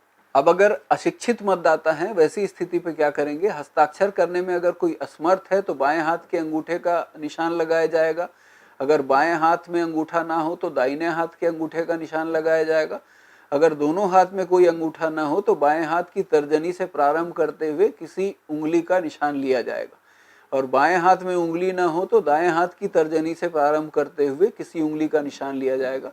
और अगर कोई उंगली ना हो तो ऐसी स्थिति पर निश्चित रूप से आपको मालूम है कि अगर किसी व्यक्ति के दोनों हाथों में कोई उंगली नहीं है तो ऐसी स्थिति पे उनको EVM मशीन में भी वोट डालने के लिए किसी मत सहचर की आवश्यकता होगी। तो निश्चित रूप से फिर ऐसी स्थिति पे मतदाता सहचर की सहायता लेंगे वो व्यक्ति। तो ध्यान देंगे कि हमको ऐसे अशिक्षित मतदाता जो हस्ताक्षर करने में या नाम लिखने में असमर्थ है उनके अंगूठे के निशान लिए जाएंगे और अंगूठे के निशान की जो प्रक्रिया है वो पूरी प्रक्रिया से आपको अवगत होना है। यह ध्यान देना है कि अलग अलग प्रकार के मतदाताओं हेतु अंगूठा लगाने के अलग अलग नियम हैं। जैसा कि आपको मैंने बताया कि दृष्टिबाधित और अशक्त मतदाताओं के अंगूठे के निशान लिए जाएंगे जो अनपढ़ हों परंतु अंगूठे हेतु अपने हाथों का प्रयोग कर सकें। फिर से रिपीट कर रहा हूं कि अगर कोई व्यक्ति है दृष्टिबाधित है और अशक्त मतदाता है उनके खुद के अंगूठे के निशान लिए जाएंगे जो अनपढ़ हो परंतु उनके हाथ में के अंगूठे का निशान लिया जा सके। शिक्षित व्यक्तियों को अपना पूरा नाम लिखते हुए हस्ताक्षर करने की अनुमति दी जाएगी। अशक्त मतदाता जो अपने हाथ का उपयोग कर पाने में असमर्थ हो के साथी के हस्ताक्षर या अंगूठा निशान लिए जाएंगे परंतु ऐसी स्थिति पे उनके नाम के सामने एक नोट लिखा जाएगा कि उनके साथी के द्वारा हस्ताक्षर किया गया है। अब आता है मतदान अधिकारी क्रमांक 2 का तीसरा कार्य जो है वोटर स्लिप दिया जाना। आपको ध्यान देना है कि वोटर स्लिप के आधार पर ही कोई व्यक्ति मतदान कर सकेगा, लेकिन ये हमेशा ध्यान रखें कि वोटर स्लिप कई प्रकार की होती है। एक सबसे पहली वोटर स्लिप वो होती है जो बाहर हम हमारे बूथ लेवल ऑफिसर जो बाहर वोटर स्लिप बांटते हैं, एक दूसरी होती है जो प्रत्याशी मतदाताओं को वोटर स्लिप बांटते हैं। लेकिन हमको वहाँ से कन्फ्यूजन नहीं होना है किसी प्रकार का। ये वोटर स्लिप वो है जो कि मतदान अधिकारी क्रमांक 2 के द्वारा जारी किया जाएगा, जिसमें 3 प्रकार की एंट्री होती है। पहला, मतदान रजिस्टर के कॉलम 1 के अनुसार सरल क्रमांक, दूसरा मतदाता सूची के अनुसार मतदाता का सरल क्रमांक, और तीसरा मतदान अधिकारी के हस्ताक्षर। ये इस तरह से वोटर स्लिप जारी होंगे। तो मतदान अधिकारी क्रमांक 2 को कुछ संख्या में हस्ताक्षर पहले से करके रख लेना चाहिए, ताकि उसको वो हर बार वो हस्ताक्षर करने जाएंगे तो ऐसी स्थिति पे देरी होगी, तो बीच बीच में वो कुछ कुछ वोटर स्लिप में साइन करके रख लें, और सिर्फ कॉलम 1 के अनुसार सरल क्रमांक और मतदाता का सरल क्रमांक प्रविष्टि करके वोट देते जाएं मतदाताओं को। ये वोटर स्लिप दिया जाना बहुत ही जरूरी है, क्योंकि यही वोटर स्लिप है जो कि मतदान अधिकारी क्रमांक 3 के पास जाएगा, और मतदान अधिकारी क्रमांक 3 उस वोटर स्लिप को अपने पास रखेंगे, और रखने के बाद उस वोटर स्लिप के आधार पर अब ईवीएम मशीन का बैलेट बटन, ईवीएम मशीन का बटन वो दबाएंगे। तभी कोई व्यक्ति वोट डालने के लिए वोटिंग कंपार्टमेंट के अंदर जा सकेगा। अतः ये ध्यान देना है कि वोटर स्लिप सभी व्यक्तियों को दिया जाना है, और वोटर स्लिप मतदान अधिकारी क्रमांक जो 3 है उसको सभी वोटर स्लिप को सुरक्षित भी रखना है।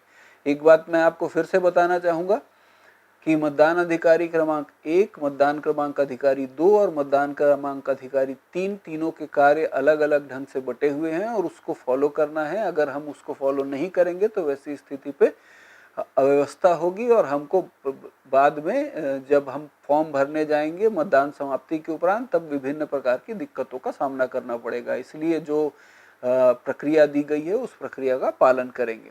अब मैं आपको तृतीय मतदान अधिकारी के कार्यों के बारे में बताता हूँ। तृतीय मतदान अधिकारी का कार्य है कि मतदान अधिकारी क्रमांक 2 के द्वारा मतदाता को जो वोटर स्लिप दिया गया है उस वोटर स्लिप को प्राप्त करना, अमिट स्याही के निशान को वो एक बार फिर से चेक करेंगे कि उसके हाथ में अमिट स्याही लगी हुई है कि नहीं। अगर लगी नहीं है तो ऐसी स्थिति पे उनको फिर से अमिट स्याही के निशान लगवाने के लिए मतदान अधिकारी क्रमांक 2 के पास भेजेंगे। इसके बाद वो मतदाता को वोट डालने के लिए अधिकृत करेंगे। मतदाता को वोट डालने के लिए अधिकृत करना मतलब ईवीएम मशीन के कंट्रोल यूनिट के बटन को दबाना, जिससे कि मशीन जो है बैलेट यूनिट है वो वोट डालने के लिए सक्षम हो सके। तत्पश्चात अंतिम कार्य है कि वोटर स्लिप को सुरक्षित रखना। वोटर स्लिप को वो लगातार सुरक्षित रखते जाएंगे, और बीच बीच में मशीन का टोटल बटन दबाकर यह देखते जाएंगे कि अब तक कुल कितने वोट पड़े, और जब टोटल बटन दबाएंगे तो अगर उस समय तक 340 वोट पड़े हैं तो वो जोर से बताएंगे कि 340 वोट पड़ चुके हैं। ऐसी स्थिति पे मतदान अधिकारी क्रमांक 2 को प्रारूप 17A के रजिस्टर से यह जांच करना है कि वास्तव में 340 वोट पड़े हैं या नहीं पड़े हैं। इसलिए ये टोटल बटन दबा करके कुल मतदाताओं की संख्या को बीच बीच में टैली करने का कार्य भी मतदान अधिकारी क्रमांक 3 और 2 के बीच का एक कार्य है। इस कार्य को पीठासीन अधिकारी भी आकर के कर सकते हैं। पीठासीन अधिकारी आएंगे और टोटल बटन दबाएंगे, और उस समय टोटल बटन में जो संख्या बताई जाएगी वही संख्या मतदान अधिकारी क्रमांक 2 के पास जो 17A का रजिस्टर है उस रजिस्टर में भी होनी चाहिए। जैसा कि मैंने आपको बताया कि मतदान अधिकारी क्रमांक 3 मतदाता को वोट डालने के लिए अधिकृत करते हैं। सबसे पहले वो जो वोटर स्लिप 2 नंबर से प्राप्त हुई है उसे प्राप्त करेंगे। प्राप्त करने के बाद अमिट स्याही को चेक करेंगे। चेक करने के बाद उसे अधिकृत वोट डालने के लिए अधिकृत करेंगे। सभी वोटर स्लिप सुरक्षित एक पृथक लिफाफे में रखेंगे। पृथक लिफाफे में रखने के बाद बाएं हाथ की तर्जनी की भी उनकी जांच करेंगे कि उस पर वो स्याही लगी हुई है या नहीं। जैसा कि आपको मालूम है कि अब सभी मतदान ईवीएम मशीन के द्वारा होता है। ऐसी स्थिति में तृतीय मतदान अधिकारी बैलेट यूनिट के बैलेट बटन को दबाकर एक्टिवेट करेंगे। फिर से मैं बताना चाहूँगा कि जब वो वोटर स्लिप प्राप्त कर लेंगे और अमिट स्याही के निशान को चेक कर लेंगे तो ऐसी स्थिति पे दोनों कार्य होने के बाद वो मतदाता के लिए ईवीएम मशीन के कंट्रोल यूनिट जो उनके पास रखा हुआ है के बैलेट बटन को दबाकर उसे एक्टिवेट कर देंगे, जिससे विजिलेंस लाल रंग से जल उठेगा, साथ ही रेडी लैंप हरे रंग से चमकने लगेगा। मतदाता जो है वो उनको वो डायरेक्शन दिखाएंगे कि आपको वोटिंग कंपार्टमेंट में जाकर के अपना वोट डालना है। मतदाता वहां जाकर के बैलेट यूनिट में उस प्रत्याशी के नाम और चिन्ह के समक्ष जो नीला बटन है उसको दबाकर अपना वोट रिकॉर्ड करेंगे, जिसको वो मत देना चाहते हैं। जब मतदाता प्रत्याशी के नाम के समक्ष बटन दबाते हैं तो उनके नाम के समक्ष की लाल लाइट जलने लगती है और बैलेट यूनिट की हरी लाइट बंद हो जाती है। एक बीप की आवाज कंट्रोल यूनिट से सुनाई देगी और कुछ सेकंड बाद बीप की आवाज और बैलेट यूनिट का कैंडिडेट लैंप बंद हो जाएगा और साथ ही कंट्रोल यूनिट का बिजी लैंप भी बंद हो जाएगा। इस पूरी प्रक्रिया के बाद यह जब सुनिश्चित हो जाता है कि वोटर ने अपना वोट डाल दिया है।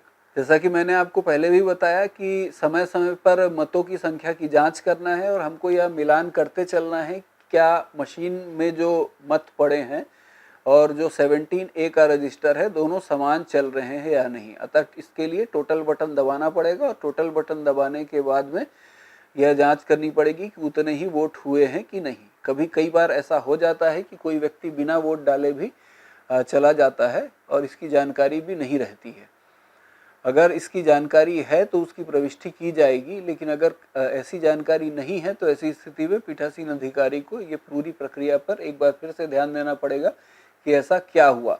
कई बार ऐसी भी घटना हो जाती है इस तरह की कि कोई मशीन खराब हो जाता है और किसी व्यक्ति को 17A में उसकी एंट्री हो जाती है और उसी बीच मशीन खराब हो जाती है। मशीन खराब हो जाती है और मशीन को बनने में जब तक समय लगता है तब तक वह व्यक्ति जा चुका होता है और ऐसी स्थिति पे अगली प्रविष्टि कर दी जाती है 17A में और अगली प्रविष्टि आने के बाद फिर अगला व्यक्ति वोट डालकर जाता है। तो ऐसी स्थिति में एक का अंतर आ जाता है।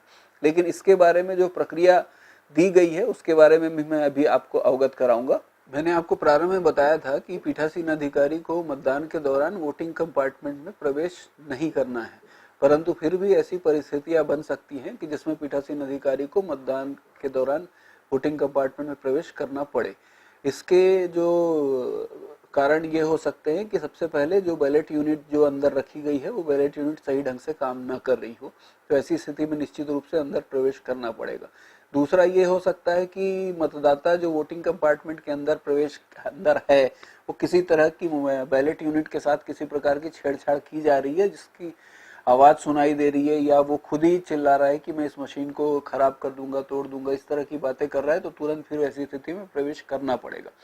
तीसरा ये है कि हमको अगले मतदाता से यह पता चलता है कि किसी प्रत्याशी के नाम या चिन्ह या बटन के ऊपर कागज, टेप आदि चिपकाया गया है। ऐसी घटनाएं के उदाहरण मिलते हैं कि जैसे आपको मालूम है कि प्रत्याशी का नाम है, उसमें उनका चुनाव चिन्ह है, उनका फोटो लगा हुआ है, तो वो अगर या उसमें उनका जो बटन जिसको दबाया जाना है वो बटन है, उसके ऊपर किसी प्रकार का स्टिकर, च्युइंगम आदि चिपका दिया जाता है मशीन में। कई बार माचिस की काड़ी आदि लगा दी जाती है जिसके कारण मशीन काम करना बंद कर देता है। तो इस तरह के अगर दुर्भावना पूर्वक कोई कार्य किया गया है तो तुरंत पीठासीन अधिकारी को कंपार्टमेंट के अंदर प्रवेश करने का अधिकार है। साथ साथ एक और परिस्थिति बन सकती है कि कोई मतदाता वोटिंग कंपार्टमेंट के अंदर जाते हैं और अंदर लंबे समय तक बने हुए हैं, वो बाहर आ ही नहीं रहे। ऐसी स्थिति में भी प्रवेश करना पड़ सकता है।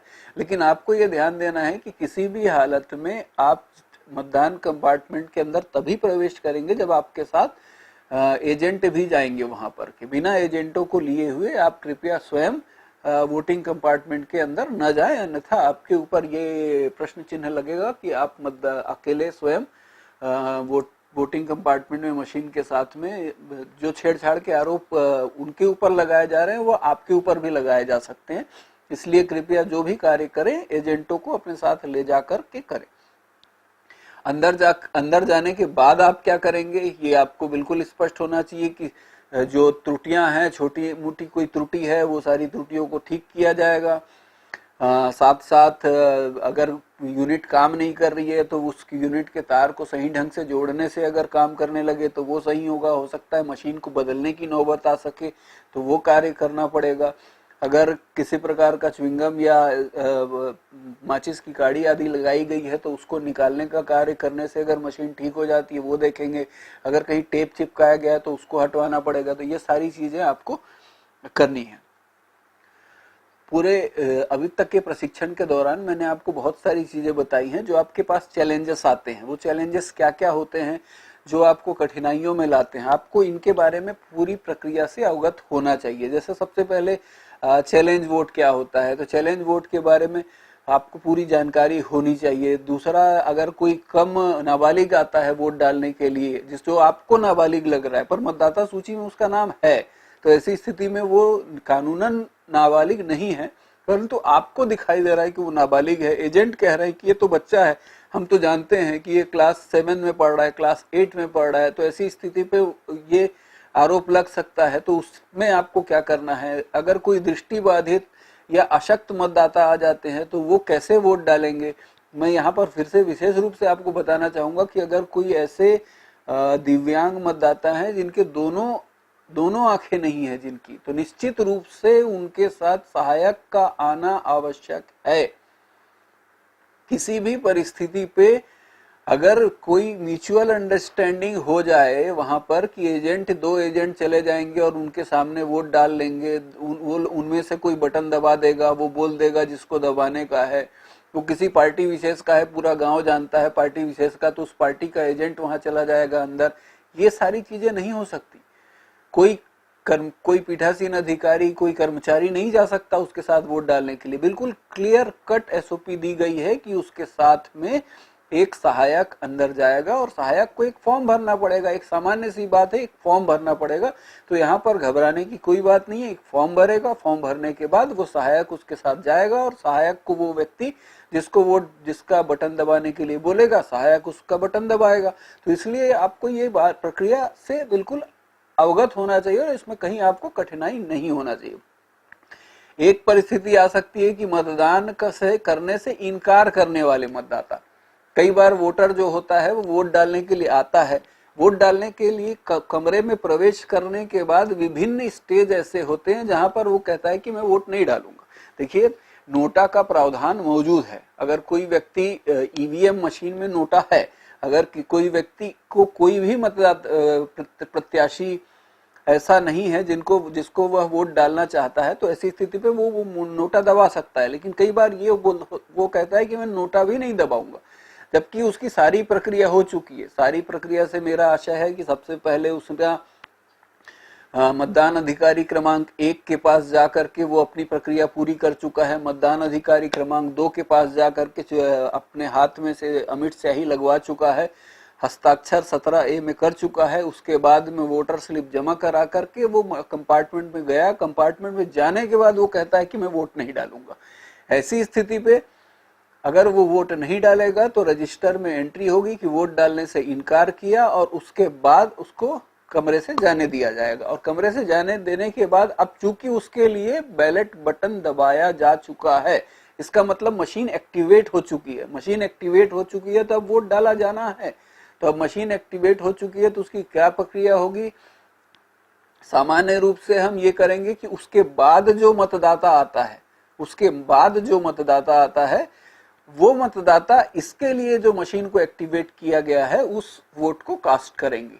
अर्थात अब 17A और मशीन के वोट की संख्या में 1 का अंतर लगातार आने लगेगा। अगर जो 440वें नंबर का वोटर जो था उसने वोट डालने से इनकार किया, लेकिन चूंकि मशीन को एक्टिवेट किया जा चुका था, जो 441वें नंबर पे जो वोट डालने के लिए आएगा वह व्यक्ति अब 440वें नंबर के वोट को कास्ट करेगा। इसका मतलब ये अंतर लगातार अब बना रहेगा अंत तक।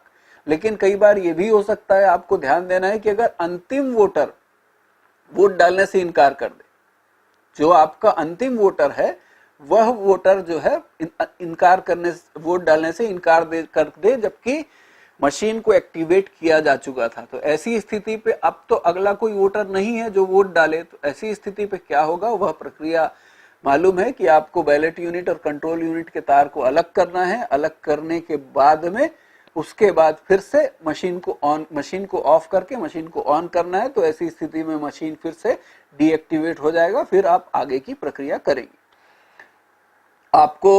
मैंने आपको बताया कि मतदान करने से इनकार करने वाले मतदाता दो प्रकार से व्यक्ति, एक 49O है और एक 49M है। एक जिसमें कोई व्यक्ति कहता है कि मैं वोट नहीं डालूंगा, उसके लिए क्या होगा। दूसरा एक ऐसा व्यक्ति जो मतदान केंद्र के अंदर इस तरह का व्यवहार कर रहा है कि वह कहता है, वह नारे लगा रहा है कि मैं इस व्यक्ति को वोट डालूंगा, मैं इस पार्टी को वोट डालूंगा, चुनाव चिन्ह लेकर के जा रहे हैं। तो ऐसी स्थिति पे आप उस व्यक्ति को वोट डालने से इनकार करा सकते हैं कि आपको मैं वोट डालने का अधिकार नहीं देता। तो ऐसी स्थिति पे दो प्रकार से, अर्थात किसी भी व्यक्ति को वोट डालने से दो प्रकार से, एक वह खुद से उसको वो वोट नहीं डालना चाहता, दूसरा ऐसा जिसको आप वोट डालने का अधिकार नहीं देते। तो इसलिए ये आपको मालूम होना चाहिए। तीसरा, इसके बाद आपको टेंडर वोट के बारे में पूरी जानकारी होनी चाहिए। टेंडर वोट एक सामान्यतः पीठासीन अधिकारी टेंडर वोट के लिए थोड़े परेशान हो जाते हैं, लेकिन हमको अगर टेंडर वोट की पूरी प्रक्रिया मालूम है, और आपको कदापि यह नहीं सोचना चाहिए कि टेंडर वोट की स्थिति नहीं आएगी, क्योंकि टेंडर वोट की स्थिति अगर हम हर विधानसभा में देखें तो हर विधानसभा में 7, 8, 10 टेंडर वोट के केसेस जरूर आते हैं, और वो वोट निश्चित रूप से टेंडर वोट आपके यहाँ भी हो सकता है। तो इसलिए इस टेंडर वोट के बारे में पूरी जानकारी रहनी चाहिए। मैं आपको सरल शब्दों में, छोटे शब्दों में ये बता दूं कि टेंडर वोट क्या होता है। जैसे कोई व्यक्ति वोट डालने गया, लेकिन जब वो वोट डालने गया तो उसको पता चला कि उसका वोट कोई दूसरा पहले ही डालकर जा चुका है। ध्यान देंगे, अगर कोई व्यक्ति वोट डालने गया और वह व्यक्ति बिल्कुल जेन्युइन है, वह सही मतदाता है, लेकिन आपके पास, आपके मतदान अधिकारी क्रमांक 1 के पास एक दूसरा व्यक्ति पहले से वोट डाल के जा चुका है, अर्थात वो गलत व्यक्ति था, लेकिन किसी ने चैलेंज नहीं किया, अतः वो व्यक्ति वोट डाल के चला गया। अब जो व्यक्ति आए हैं वो सही हैं और बकायदा पूरे प्रूफ दिखा रहे हैं कि ये देखिए मेरा इपिक कार्ड है, ये देखिए मेरे पास वोटर स्लिप है जो मुझे पार्टी ने दी है, ये आपके बीएलओ ने जो वोटर स्लिप है वो मेरे पास मौजूद है, मतलब मैं वही व्यक्ति हूं, तो मेरे को वोट डालने दीजिए, कैसे आप मुझे वोट डालने नहीं देंगे। तो ऐसे लोगों के लिए टेंडर वोट के प्रावधान है। टेंडर वोट मशीन में नहीं डाले जाते हैं। टेंडर वोट 20 टेंडर वोट है जो आपको प्रिंटेड, जैसा पहले होता था मतपत्र कागज वाला, वैसा ही प्रिंट करके दिया जाता है। टेंडर वोट उनको डालने दिया जाएगा। यहाँ पीठासीन अधिकारी को चिंता करने की कोई बात नहीं है। टेंडर वोट हो गया, उनकी तो गलती नहीं थी, वह व्यक्ति आया, किसी ने आपत्ति भी नहीं की, जो पहले वाला व्यक्ति आया था किसी ने आपत्ति नहीं की, इसलिए वोट डाला और चला गया। इसलिए आप कदापि ना घबराएं कि आपके साथ बाद में कोई कार्रवाई हो सकती है। हाँ, अगर आप वोट डालने नहीं देंगे इस व्यक्ति को टेंडर वोट, तो ऐसी स्थिति पे कार्रवाई हो सकती है कि आपने उसको वोट, बाहर हंगामा हो सकता है कि वह व्यक्ति, सही व्यक्ति अभी आया है, उसको वोट डालने नहीं दिया जा रहा है। तो आपको नॉर्मल प्रोसेस में उसको कहेंगे कि देखिए आपका ये वोट कोई दूसरा डाल के जा चुका है, आपके लिए विशेष प्रक्रिया है चुनाव आयोग द्वारा निर्धारित, टेंडर वोट आपको डालना है। टेंडर वोट आपको मशीन में डालने नहीं दिया जाता।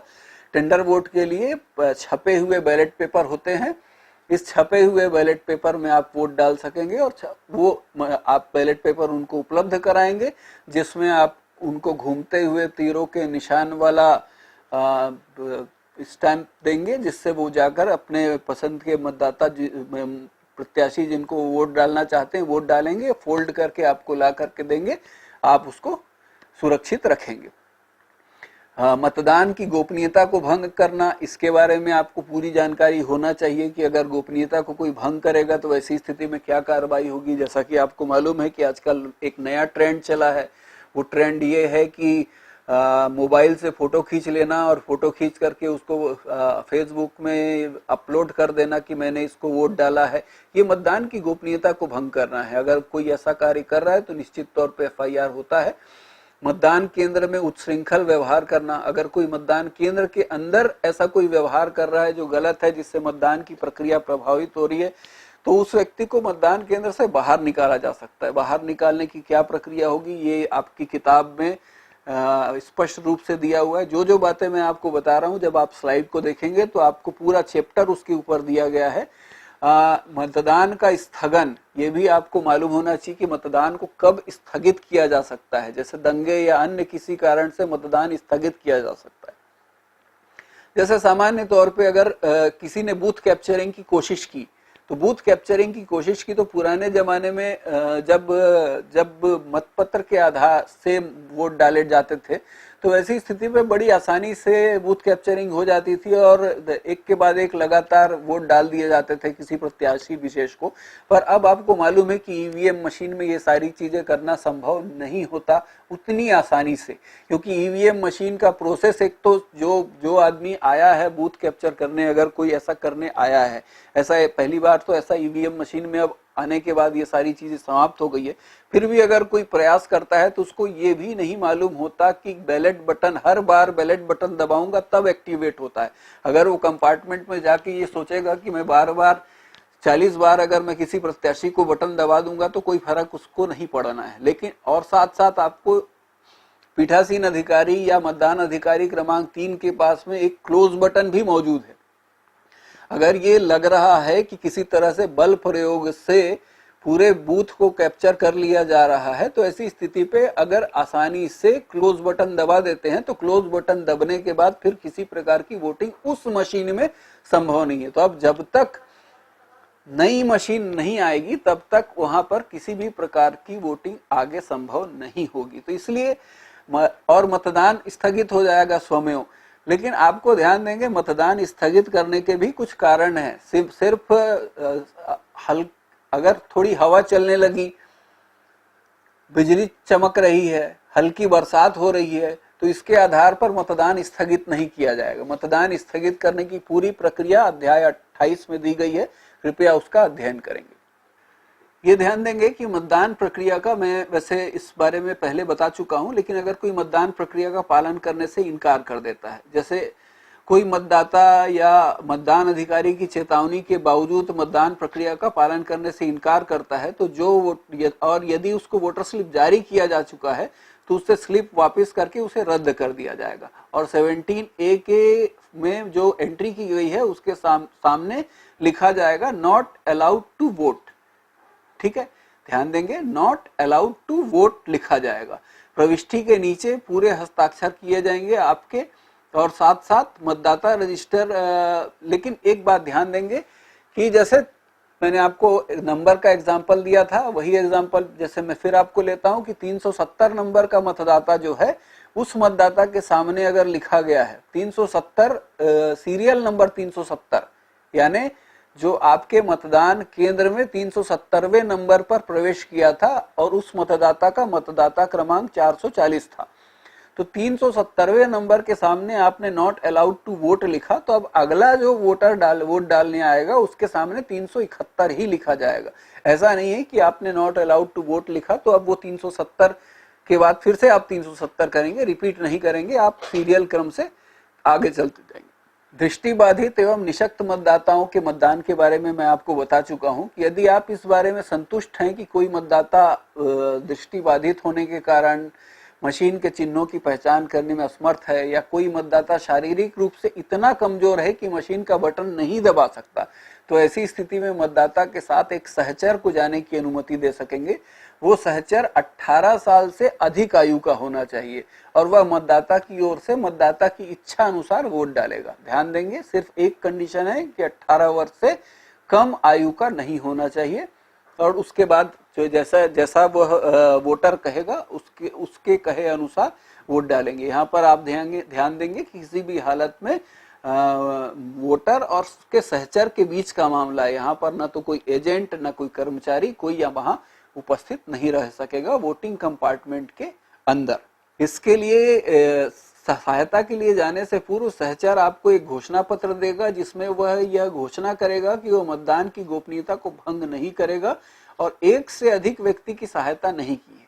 ये ध्यान देंगे, कोई भी व्यक्ति एक दिन में यानी एक चुनाव में एक से अधिक व्यक्ति के सहचर के रूप में कार्य नहीं कर सकता है। अतः वह एक घोषणा देगा जिसमें दो बातों का उल्लेख होगा कि वह मतदान की गोपनीयता को भंग नहीं करेगा, सेकंड, वह उसने उस दिन में किसी दूसरे की सहायता नहीं की है, अर्थात एक व्यक्ति सिर्फ एक ही व्यक्ति का सहचर हो सकता है। ये मैं आपको ये फॉर्मेट दिखा रहा हूं जिसमें ये दिख रहा है कि voting by blind and inform voters, इसमें जो घोषणा कंपेनियन की घोषणा है, जो उसके सहचर की घोषणा इसमें दी गई है। फिर से हम दृष्टिबाधित और निःशक्त मतदाताओं में आते हैं कि किसी भी व्यक्ति को एक दिन में एक से अधिक व्यक्ति का सहचर होने की अनुमति नहीं दी जाएगी। इसकी सूची जो है, सभी प्रकरणों की सूची फॉर्म 14A में रखेंगे। फॉर्म 14 को एक अलग पैकेट जो गैर सांविधिक लिफाफा होगा, मैं आपको एक बात आगे चल के बताऊंगा कि दो प्रकार के लिफाफे होते हैं, सांविधिक लिफाफे और गैर सांविधिक लिफाफे, स्टैट्यूटरी कवर्स और नॉन स्टैट्यूटरी कवर्स। आपको उसके बारे में पूरी जानकारी होनी चाहिए। और कोई भी यहाँ पर अभी हम इस पे बात कर रहे हैं कि कोई भी मतदान कर्मी किसी भी मतदाता का सहचर नहीं हो सकेगा। अर्थात अगर कोई ऐसा निःशक्त व्यक्ति आता है जो कहता है कि मैं किसी का साथी मैं नहीं लेके आया हूं गांव का, आप चलिए, आप मेरे साथ चल के वोट डाल दीजिए, और एजेंटों को भी कोई आपत्ति नहीं है, एजेंट कह रहे हैं कि सर आप चले जाओ, तो ऐसी स्थिति में नहीं होगा। आप किसी भी हालत में किसी के लिए वोट नहीं कर सकते। इसलिए सहचर वाली बात जरूर होनी चाहिए। ये बात मैं हमेशा हर जगह कहता हूं कि अगर ये पहले से ज्ञात है कि उस गांव में कितने ऐसे व्यक्ति हैं जहां आप वोट डालने गए हैं जो पूर्णतः दृष्टिबाधित हैं, और अगर वो वोट डाल रहे हैं तो निश्चित रूप से उनके सहचर होने चाहिए। अगर सहचर नहीं है तो ये चूक आपके द्वारा हो रही है। अब हम आते हैं हमारे मतदान कर्मियों के वोटिंग अधिकार के बारे में। देखिए, जो भी व्यक्ति मतदाता है, जो भी व्यक्ति जिसका नाम वोटर लिस्ट में है, उसको वोट डालने का पूर्ण अधिकार है, चाहे वह शासकीय कर्मी ही क्यों ना हो, चाहे उस व्यक्ति की नियुक्ति चुनाव में मतदान अधिकारी, पीठासीन अधिकारी के रूप में ही क्यों ना की गई हो। ये ध्यान देने योग्य बात है कि अब ये नियम बनाए गए हैं कि कोई भी व्यक्ति जो निर्वाचन का संबंधी कार्य में संलग्न है, अपने घरेलू विधानसभा में कार्य नहीं कर सकता है। सामान्यतः उसको अपने घरेलू विधानसभा से बाहर कार्य करने दिया जाता है। तो ऐसी स्थिति पे उसको डाक मतपत्र के माध्यम से वोट डालने की अधिकारिता है। डाक मतपत्र के लिए उसको रिटर्निंग अधिकारी के समक्ष फॉर्म 12 में आवेदन करना आवश्यक है। अगर कोई व्यक्ति फॉर्म 12 में आवेदन नहीं करेंगे तो ऐसी स्थिति में वो किसी हालत में वोट डाल नहीं सकेंगे। यह ध्यान देंगे कि कतिपय परिस्थितियों में घरेलू विधानसभा क्षेत्र में भी कार्य करने की अनुमति मिलती है, या घरेलू लोकसभा क्षेत्र में भी कार्य करने की, उसी लोकसभा क्षेत्र में, घरेलू से आशय उसी लोकसभा क्षेत्र में कार्य करना जिस क्षेत्र में उसका नाम वोटर लिस्ट में मौजूद है। ऐसी स्थिति पे वो ईडीसी या इलेक्शन ड्यूटी सर्टिफिकेट से मांग कर सकते हैं, और ईडीसी के आधार पर वो डायरेक्ट मशीन पे वोट डाल सकते हैं। डाक मतपत्र के माध्यम से कोई भी व्यक्ति पोस्टल बैलेट पेपर यानी डाक के माध्यम से वोट डालते हैं, लेकिन ईडीसी में आदमी मशीन के माध्यम से सीधे वोट डाल सकते हैं।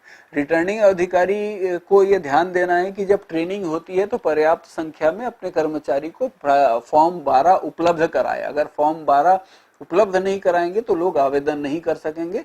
साथ ही यह भी व्यवस्था होनी चाहिए कि जब ट्रेनिंग होते रहता है उस समय ही वहां पर फैसिलिटेशन सेंटर बनाए जाए ताकि उनको पूरी सहायता मिल जाए। एक गजेटेड ऑफिसर के हस्ताक्षर होते हैं, वो गजेटेड ऑफिसर के हस्ताक्षर करने के लिए भी गजेटेड ऑफिसर वहां पर नियुक्ति करनी चाहिए। साथ साथ वहां पर ऐसे सेंटर बनाए जाने चाहिए, बूथ जैसी जिस तरह से बूथ अरेंजमेंट होता है वैसे ही, ताकि जिसको जो वोटर है, शासकीय कर्मचारी हैं, वो वहां पर अपना वोट डाल सके। ये ध्यान देंगे कि कई बार महिला मतदाताओं की ड्यूटी उनकी घरेलू विधानसभा में भी कराया जाता है, या जैसे मैंने आपको पहले भी भी बताया कि कुछ और परिस्थितियां ऐसी रहती हैं, निर्वाचन आयोग द्वारा छूट दी जाती है कि घरेलू विधानसभा में कार्य कर सकते हैं। तो ऐसे लोग जो हैं उनको ईडीसी जारी किया जाएगा। ईडीसी जारी होने पर वह व्यक्ति किसी भी, जहां भी उसकी नियुक्ति होगी, उस मतदान केंद्र में जाकर के सीधे जो हमारा मशीन है उस मशीन में अपना बैलेट कास्ट कर सकते हैं। लेकिन ये भी ध्यान देना है कि कई बार किसी की ड्यूटी लग जाती है और वो ईडीसी अप्लाई कर देते हैं और उनको ईडीसी जारी भी हो जाता है, और ईडीसी जारी होने के बाद उनकी ड्यूटी कैंसिल हो जाती है। कोई ऐसी परिस्थिति विद्यमान हो जाती है जिसके कारण वो निर्वाचन कार्य से पृथक कर दिए जाते हैं। ऐसी स्थिति पे वो, अगर उस विधानसभा में कुल मिलाकर 250 बूथ हैं और जिस बूथ में उनका नाम है, अगर 140वें नंबर के बूथ में उनका नाम है तो उस पर्टिकुलर बूथ 140 नंबर को छोड़कर बाकी किसी भी बूथ में जाकर के वो अपना वोट कास्ट कर सकते हैं ईडीसी के माध्यम से, लेकिन उस बूथ में वोट नहीं डाल सकेंगे जहां पर, क्योंकि वहां के वो रेगुलर वोटर हैं। रेगुलर वोटर जिस बूथ के हैं उस बूथ को छोड़कर अन्य किसी भी बूथ में वो ईडीसी के माध्यम से अपना वोट डाल सकेंगे। ये बात मैंने आपको बता दी कि किसी भी वो बूथ में वोट डाल सकेंगे, लेकिन उस बूथ में वो वोट नहीं डाल सकेंगे। इसके लिए सबको अपना आवेदन पत्र करना जरूरी होगा। ईडीसी या पोस्टल बैलेट पेपर के लिए आवेदन अत्यंत आवश्यक है। बिना आवेदन के किसी को ईडीसी या पोस्टल बैलेट पेपर जारी नहीं किया जाएगा। सभी पीठासीन अधिकारियों को ये प्रॉक्सी द्वारा मतदान की भी जानकारी होनी चाहिए। हमारे जो गाइडलाइंस हैं इलेक्शन के, इसमें प्रॉक्सी वोटिंग के भी प्रावधान है और बहुत सारे अधिकारियों को इसके बारे में कंफ्यूजन होता है। देखिए, आपको जो मतदाता सूची दी जाएगी उसमें 2 प्रकार का चिन्हांकन होता है, एक डाक मतपत्र और एक सीएसवी। सीएसवी का अर्थ होता है classified service voter. Classified service voter वो वोटर्स होते हैं जिन्होंने अपने वोट को डालने के लिए किसी दूसरे को अधिकार दिया हुआ है। सामान्यतः क्लासिफाइड सर्विस वोटर्स वो हैं जो मिलिट्री में हैं या विदेशों में नौकरी कर रहे हैं। ऐसे लोग जो हैं वो सर्विस वोटर्स हैं। सर्विस वोटर्स अगर किसी मतदान के क्षेत्र में उनकी पत्नी, बच्चे या कोई भी व्यक्ति रहते हैं जिनको वो प्रॉक्सी बनाना चाहते हैं, तो ऐसी स्थिति में वो उनको अपना प्रॉक्सी जारी कर सकते हैं और उनके बदले ये व्यक्ति वोट डालेंगे, तो इसे सीएसवी कहा जाता है। ऐसे मतदाताओं को क्लासिफाइड सर्विस वोटर कहा जाता है। ऐसे क्लासिफाइड सर्विस वोटर की सूची रिटर्निंग ऑफिसर उपलब्ध कराएंगे। क्लासिफाइड सर्विस वोटर की सूची आपके मतदान केंद्र हेतु जारी मतदाता सूची का भाग माना जाएगा। देखिए, प्रॉक्सी वोट कैसे डालेंगे इसके बारे में बताएंगे कि प्रॉक्सी भी वैसे ही वोट डालेगा जैसे सामान्य मतदाता वोट डालता है। प्रॉक्सी कई बार प्रॉक्सी को 2 वोट डालने की भी अधिकारिता है। यदि वह खुद भी मतदाता है तो ऐसी स्थिति में वह खुद अपना वोट डालेगा और साथ साथ जिसके लिए उसको प्रॉक्सी जारी किया गया है वह उसका भी वोट डालेगा। प्रॉक्सी वोटर के मामले में अमिट चाही का चिन्ह उसके बाएं हाथ की मध्यमा उंगली में लगाया जाएगा। बाएं हाथ की जो मध्यमा उंगली है उसमें लगाया जाएगा। प्रॉक्सी वोटर को सीएसवी के मत के अतिरिक्त एक और मत डालने की पात्रता होगी यदि वह पंजीकृत मतदाता हो तो। अगर वह वहां का पंजीकृत मतदाता नहीं हो तो वो सिर्फ प्रॉक्सी के लिए वोट डालेगा, लेकिन अगर वो खुद भी मतदाता है और किसी और का प्रॉक्सी लेकर के आया है तो ऐसी स्थिति पे उसको 2 वोट डालने की अधिकारिता होगी और सरल क्रमांक लिखा जाएगा। जो सारी प्रक्रिया है वो सारी प्रक्रिया का पालन वहां पर किया जाएगा। जैसा मैं आपको टेंडर वोट के बारे में बता चुका हूं पहले ही कि निविदत मतपत्र मतदाता उसे कहते हैं जिसकी पहचान उसकी दस्तावेजों की जांच से तो सुनिश्चित हो गए, परंतु हम यह पा रहे हैं कि उसका वोट कोई दूसरा डाल के जा चुका है। तो इसके लिए सभी मतदान केंद्र में पीठासीन अधिकारी को 20-20 निविदत मतपत्र उपलब्ध कराए जाते हैं। इस मतपत्र का मतदाता को देने के पीछे उसमें आपको हस्ताक्षर करने हैं, सील लगाने हैं।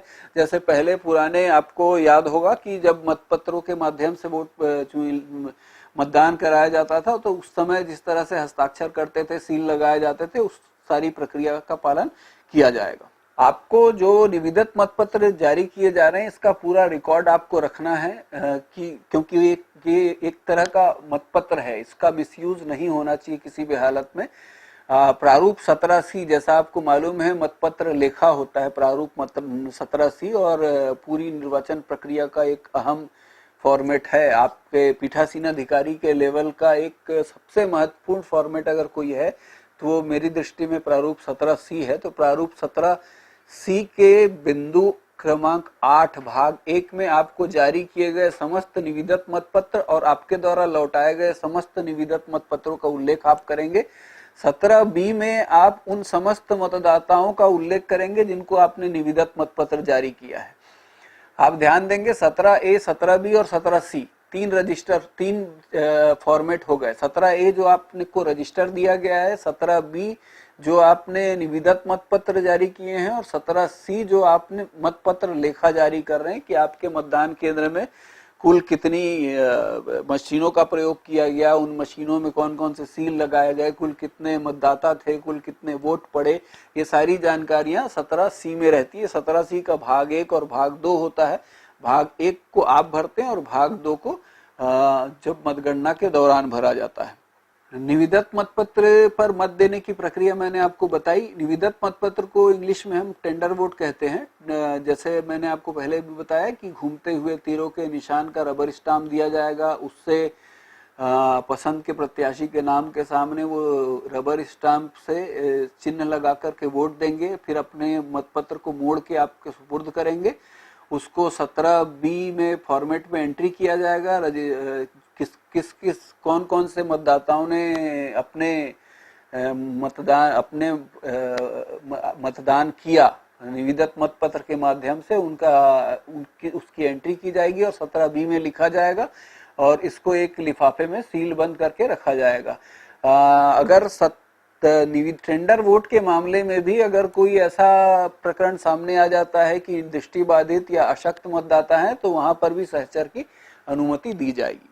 देखिए, पहले भी मैंने आपको बताया कि ऐसे मतदाता जो वोट नहीं डालने का निर्णय करते हैं, यदि कोई मतदाता जिसका मतदाता सूची क्रमांक मतदाता रजिस्टर में दर्ज कर लिए, हस्ताक्षर भी कर लिए, उसके पश्चात वह बोलता है कि मैं वोट नहीं डालूंगा, तो ऐसी स्थिति पे उसको दबाव नहीं डाला जाएगा।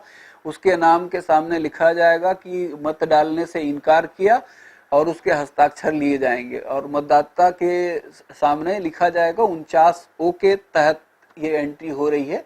यदि मतदाता यह निर्णय बैलेट बटन दबाने के, अगर पहले ही ये निर्णय ले लेता है तो कोई दिक्कत नहीं है, लेकिन अगर बैलेट बटन दबा लिया गया तो वैसी स्थिति में ये उसका जो वोट बैलेट बटन दबाने से जो मशीन एक्टिवेट हुई थी, वो अब उस वोट को दूसरे अगले मतदाता को कास्ट करने का अवसर दिया जाएगा। ये ध्यान देंगे आप। मैंने आपको पहले बताया कि सामान्यतः अगर कोई व्यक्ति वोट डालने से इनकार कर देता है तो उसकी जगह अगले व्यक्ति उसका वोट कास्ट करेगा, लेकिन अगर वह व्यक्ति अंतिम है तो ऐसी स्थिति पे कंट्रोल यूनिट का जो इंचार्ज है वो सर्वप्रथम कंट्रोल यूनिट के पावर स्विच को ऑफ करेंगे और बैलेट यूनिट को कंट्रोल यूनिट से अलग कर देंगे। बैलेट यूनिट को कंट्रोल यूनिट से अलग करने के बाद पावर स्विच को ऑन करेंगे। ऑन करने से बिजी लैंप बंद हो जाएगी, फिर क्लोज बटन दबाएंगे। अगर यहाँ पर हड़बड़ी में अगर क्लोज बटन नहीं दबाया गया तो वैसी स्थिति पे मशीन जो है, जब तक ध्यान देंगे, बहुत जरूरी है, सबको मालूम है, पिछले चुनाव में भी ये दिक्कत बहुत जगह आई कि मशीन का क्लोज बटन नहीं दबाया जाना।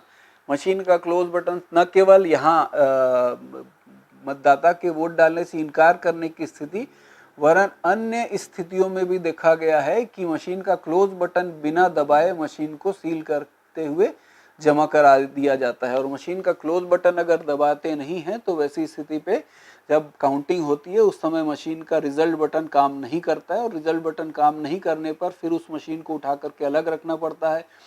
फिर उसको बाद में पूरी प्रक्रिया अलग से एक नई प्रक्रिया जो दी गई है उसके अनुसार पालन करना पड़ता है। इसलिए सभी पीठासीन अधिकारी को बार बार ये ध्यान रखना चाहिए।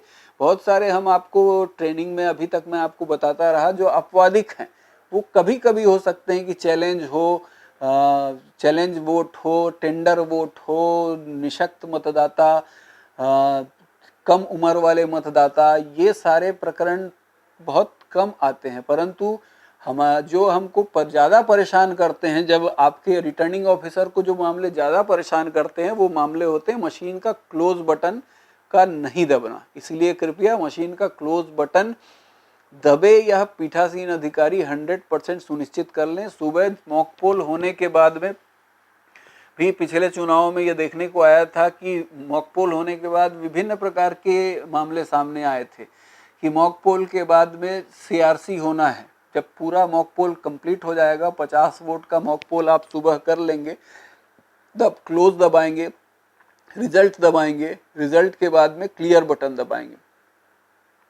क्लोज रिजल्ट क्लियर की पूरी एंट्री करेंगे कि किसको कौन कितने वोट डाल, मॉक पोल में किस प्रत्याशी को कितने वोट बटन दबाए गए थे और कितने वोट किसको किसको पड़े। इस तरह से ये पूरी एंट्री CRC सुबह जो होगी और सुबह सीआरसी पूरी हो जानी चाहिए चुनाव जो निर्धारित होने के समय से पूर्व, ताकि आप निर्धारित समय पे वोट डालने का काम मतदान प्रारंभ कर सकें। और शाम को आपको सिर्फ क्लोज बटन दबाना है। क्लोज बटन बिना दबाए अगर आप लाएंगे तो काउंटिंग के दिन में जब रिजल्ट बटन दबाया जाएगा तो वैसी स्थिति पे मशीन काम नहीं करेगी, क्योंकि मशीन का क्लोज बटन नहीं दबाया गया है। इसलिए कृपया बार बार ध्यान दें। मैं फिर से रिपीट कर रहा हूं कि सुबह जब मॉक पोल हो जाएगा तो सीआरसी करेंगे, और साथ साथ जो वीवीपैट मशीन है उसके अंदर जो पर्चियां गिरी हैं वो सभी पर्चियों को बाहर निकालेंगे। बाहर निकालने के बाद फिर से पूरा मतदान प्रारंभ करेंगे। नहीं तो अंदर की जो वीवीपैट में जो पर्चियां हैं वो और मशीन में जो पर्चियां हैं वो उसमें अंतर आएगा। ये अंतर पीठासीन अधिकारी के लिए कठोर अनुशासनात्मक कार्रवाई का आधार बन सकता है, क्योंकि अगर आपने मॉक पोल में 50 वोट डाले हैं और पूरे दिन भर में 720 वोट पड़े हैं और आपने मॉक पोल की पर्चियों को बाहर नहीं निकाला है, तो ऐसी स्थिति में मशीन के अंदर जो वीवीपैट मशीन के अंदर 770 पर्चियां प्राप्त होंगी, जबकि आपकी मशीन जिसकी सीआरसी हो चुकी है उसमें केवल 720 वोट ही मिलेंगे। तो इस तरह 50 वोट का अंतर हो गया। और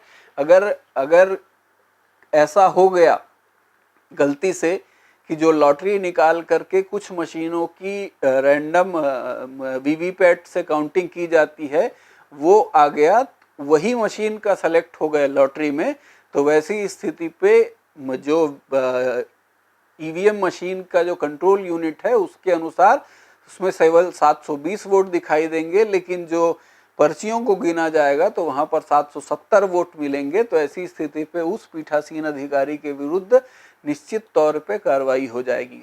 ऐसा ही इसका उल्टा उदाहरण मैं आपको देता हूं कि अगर आपने सुबह मॉक पोल किया और मॉक पोल करने के बाद आप सीआरसी करना भूल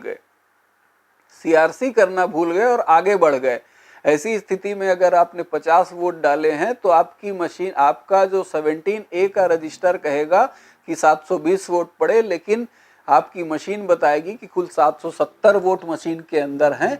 हो सकता है आप वहां से वीवीपैट से पर्ची निकाल चुके हैं, तो वैसी स्थिति में मशीन 770 बताएगी, वीवीपैट के अंदर से पर्ची 720 निकलेगी। और अगर आपने पर्ची भी नहीं निकाली और सीआरसी भी नहीं किया सुबह, तो ऐसी स्थिति पे दोनों 770 बताएगी, लेकिन आपका 17A का रजिस्टर और 17C बताएगा कि पड़े हुए वोट 720। तो इसलिए कृपया ऐसी परिस्थिति अगर विद्यमान होती है तो पीठासीन अधिकारी निश्चित तौर पे ये जान ले कि उनके विरुद्ध अनुशासनात्मक कार्रवाई होगी। इसलिए कृपया, और ये हमने देखा है सभी विधानसभाओं में, एक आध जगह ऐसा जरूर हुआ है कि किसी न किसी प्रकार की त्रुटि, या तो क्लोज बटन नहीं दबाना, या सीआरसी नहीं करना, या मशीन को सील नहीं करना प्रॉपर, ऐसी घटनाएं देखने को आती है कि मशीन को जब जितना आपको सील करना है सारे जो सील हैं वो सील नहीं किए जाते हैं। मशीन को सुबह सील नहीं करना, कई लोग ये करते हैं कि मशीन को शाम को सील कर लेंगे, ये भी ऐसे भी एग्जाम्पल्स देखने को मिलते हैं। कृपया इन सब चीज़ों को ध्यान दें। पूरी प्रक्रिया, ये जो स्लाइड है, इस स्लाइड में आप देख सकेंगे कि मतदान नहीं करने का निर्णय लेने वाले जो मतदाता हैं उसमें उसकी पूरी प्रक्रिया क्या क्या है, कि अगर वो मैं आपको इस संबंध में पूरा डिटेल बता चुका हूँ, लेकिन आप इस एक सिंगल स्लाइड से ये पूरा जान सकते हैं कि आपको कैसे स्टेप से आगे करते हैं। आप कभी किसी को मतदान के लिए मजबूर नहीं कर सकते, ये ध्यान देंगे। अगर कोई वोट डालने से इनकार करता है तो वो 49O का मामला बनता है, और अगर आप किसी को वोट डालने से नहीं देते हैं कि आप वो गलत व्यवहार कर रहा है, वहाँ पर गोपनीयता भंग कर रहा है, तो ऐसी स्थिति में आप उसको 49M के तहत वोट डालने से मना कर सकते हैं। तो 49O और 49M का आपको ज्ञान होना चाहिए।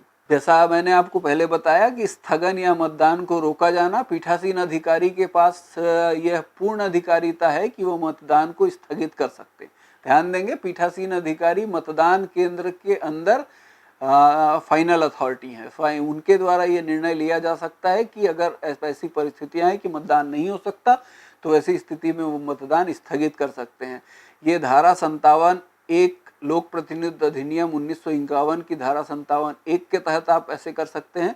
जैसे प्राकृतिक आपदा, बाढ़, बर्फबारी, आंधी, तूफान की स्थिति में ऐसा कर सकते हैं। मतदाता सूची की चिन्हित प्रति आपके पास नहीं है, या जैसा आप है कि आप मतदाता सामग्री आपको मिला के लाना चाहिए, लेकिन ऐसा हुआ कि आप गलत आपने सामग्री लाई वहां से वितरण, जहां से सामग्री वितरण हो रहा है वहां से, लेकिन आप गलत मतदाता सूची आपको मिल गई और आपके पास अंतिम समय तक उस बूथ की मतदाता सूची नहीं है, तो ऐसी स्थिति में निश्चित रूप से आप वोट नहीं करा सकते वहां पर, तो आपको स्थगन करना पड़ेगा। ऐसी मतदान सामग्री का प्राप्त ना होना या खराब होना जिसके बिना चुनाव संभव नहीं है।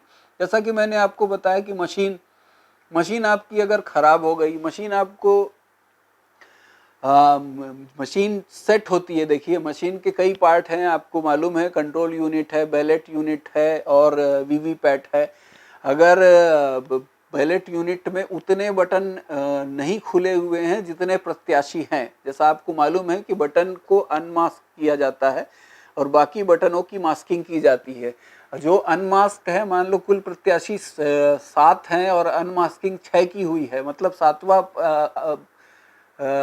मास्क है, वो बटन दबेगा नहीं। तो ऐसी स्थिति में दबेगा नहीं तो निश्चित रूप से आपको मशीन बदलवाना पड़ेगा। यहाँ आपके पास ध्यान देंगे कि 2 घंटे तक का समय है आपको चुनाव शुरू कराने का, तो दो घंटे के बाद में आप फिर से रीपोल की बात आ सकती है, लेकिन सुबह अगर जो निर्धारित समय है उस निर्धारित समय के 2 घंटे तक मशीनों को या मतदाता सूची को प्राप्त करके मतदान प्रारंभ किया जा सकता है। क्योंकि मैंने जैसा आपको शुरू में ही बताया कि अंत का समय आयोग की तरफ से तो नियत है कि यहाँ से यहाँ तक वोट पड़ेंगे, इतने बजे से इतने बजे तक, परंतु जो लाइन में खड़े हुए वोटर्स हैं वो चाहे रात 12 बज जाए लेकिन वो वोट डाल सकेंगे।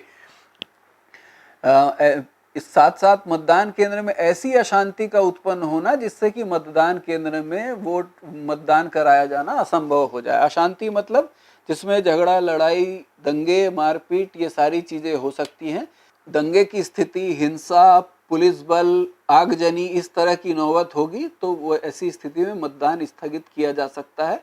हल्की बरसात या तेज हवा, ऐसे कोई कारण से मतदान स्थगित नहीं किया जाएगा। यथासंभव कोशिश करेंगे कि मतदान स्थगित न हो। 2 घंटे तक अगर ध्यान देंगे, आयोग की तरफ से ये निर्धारित निर्देश हैं कि अगर 2 घंटे तक कहीं मतदान प्रारंभ नहीं हो पाता है तो वैसे वहाँ मतदान स्थगित कर दिया जाएगा। तो अगर जो निर्धारित समय है, अगर 7 बजे प्रारंभ होने का समय है तो 9 बजे तक भी मतदान प्रारंभ हो सकता है। 9 बजे के बाद भी अगर मतदान प्रारंभ नहीं हुआ तो ऐसी स्थिति में मतदान वहां स्थगित करना पड़ेगा। मतदान स्थगित किए जाने की स्थिति में तत्काल इसकी सूचना रिटर्निंग ऑफिसर को देंगे ताकि रिटर्निंग ऑफिसर आगे कार्रवाई कर सके। स्थगित मतदान को तुरंत प्रारंभ भी कराया जा सकता है। अगर सामान्य किसी कारण से मतदान स्थगित हुआ है, मतदाता सूची नहीं पहुंची है, मतदाता सूची पहुंच जाए, मशीन चुनाव चलते चलते मशीन खराब हो गई, तो वैसी स्थिति में नई मशीन वहां आपको सेक्टर मजिस्ट्रेट ऑफिसर ला करके दे दें तो वहां पर फिर से मतदान प्रारंभ हो जाएगा।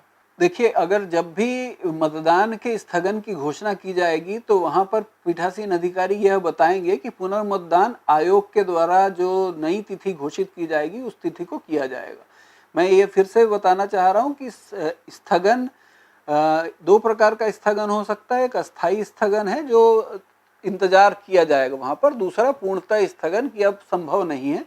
यदि मतदान सामान्य रूप से समाप्त हुआ है, ध्यान देंगे कि अगर कई बार ये स्थिति हो सकती है कि पोलिंग चल रही थी और स्मूथली चल रही थी, सब कुछ था, मशीन अचानक खराब हो गई, तो ऐसी स्थिति पे मशीन में अगर 400 वोट पड़ चुके हैं और अभी 300 वोट डलने बाकी हैं, तो वैसी स्थिति पे अब मशीन नहीं आ पाई और स्थगित किया गया है, तो वैसी स्थिति पे मतदान को सामान्य रूप से दोनों यूनिट को सील किया जाएगा। जो प्रक्रिया है उसी प्रक्रिया के तहत सील किया जाएगा, क्योंकि हो सकता है कि जहां से मतदान स्थगित हुआ था वहीं से आगे प्रारंभ होगा, यानी वही मतदाता वोट डालेंगे जिन्होंने पहले वोट नहीं डाले थे, तो वो स्थिति हो सकती है। और दूसरी स्थिति ये हो सकती है कि पूर्णतः उस बूथ में जो वोटिंग हुई है उस वोटिंग को पूर्णतः शून्य मान लिया जाए।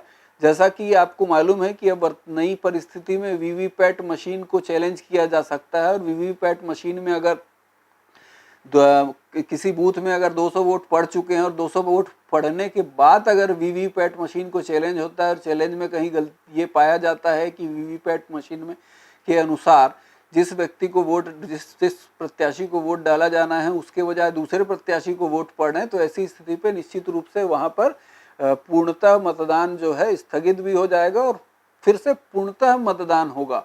यानी सभी वोटर जो थे, जो 200 लोग पहले वोट डाल के जा चुके थे, वो भी फिर से वोट डालेंगे। इसके लिए आयोग के द्वारा तिथि बताई जाएगी। स्थगित मतदान को पूर्ण किया जाना, आयोग द्वारा निर्धारित समय और तिथि पर पुनः उसी स्थिति से प्रारंभ किया जाएगा जिस स्थिति से समाप्त हुआ था।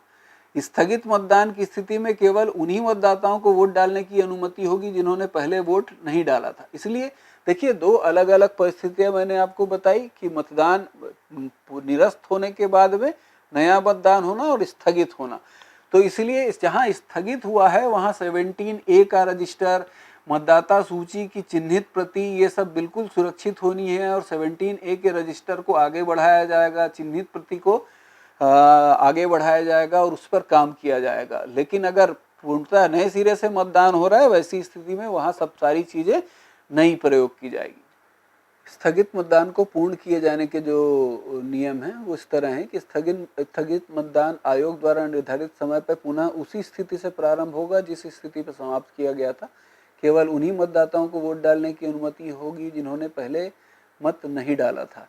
पीठासीन अधिकारी को रिटर्निंग अधिकारी द्वारा मतदाता सूची की चिन्हित प्रति, प्रारूप 17A का रजिस्टर और नई वोटिंग मशीन दी जाएगी। इससे वो फिर से मतदान कराएंगे। ध्यान देंगे, वोटिंग मशीन नहीं होगी क्योंकि पुरानी वोटिंग मशीन को क्लोज बटन दबा दिया गया था, इसलिए नई वोटिंग मशीन का प्रयोग किया जाएगा। निर्वाचक नामावली की चिन्हित प्रति से युक्त मुहरबंद पैकेट और उपस्थित, फिर से उसको खोलेंगे रजिस्टर को जिसमें निर्वाचक नामावली की चिन्हित प्रति हो और 17A का रजिस्टर हो और उसके में आगे बढ़ेंगे।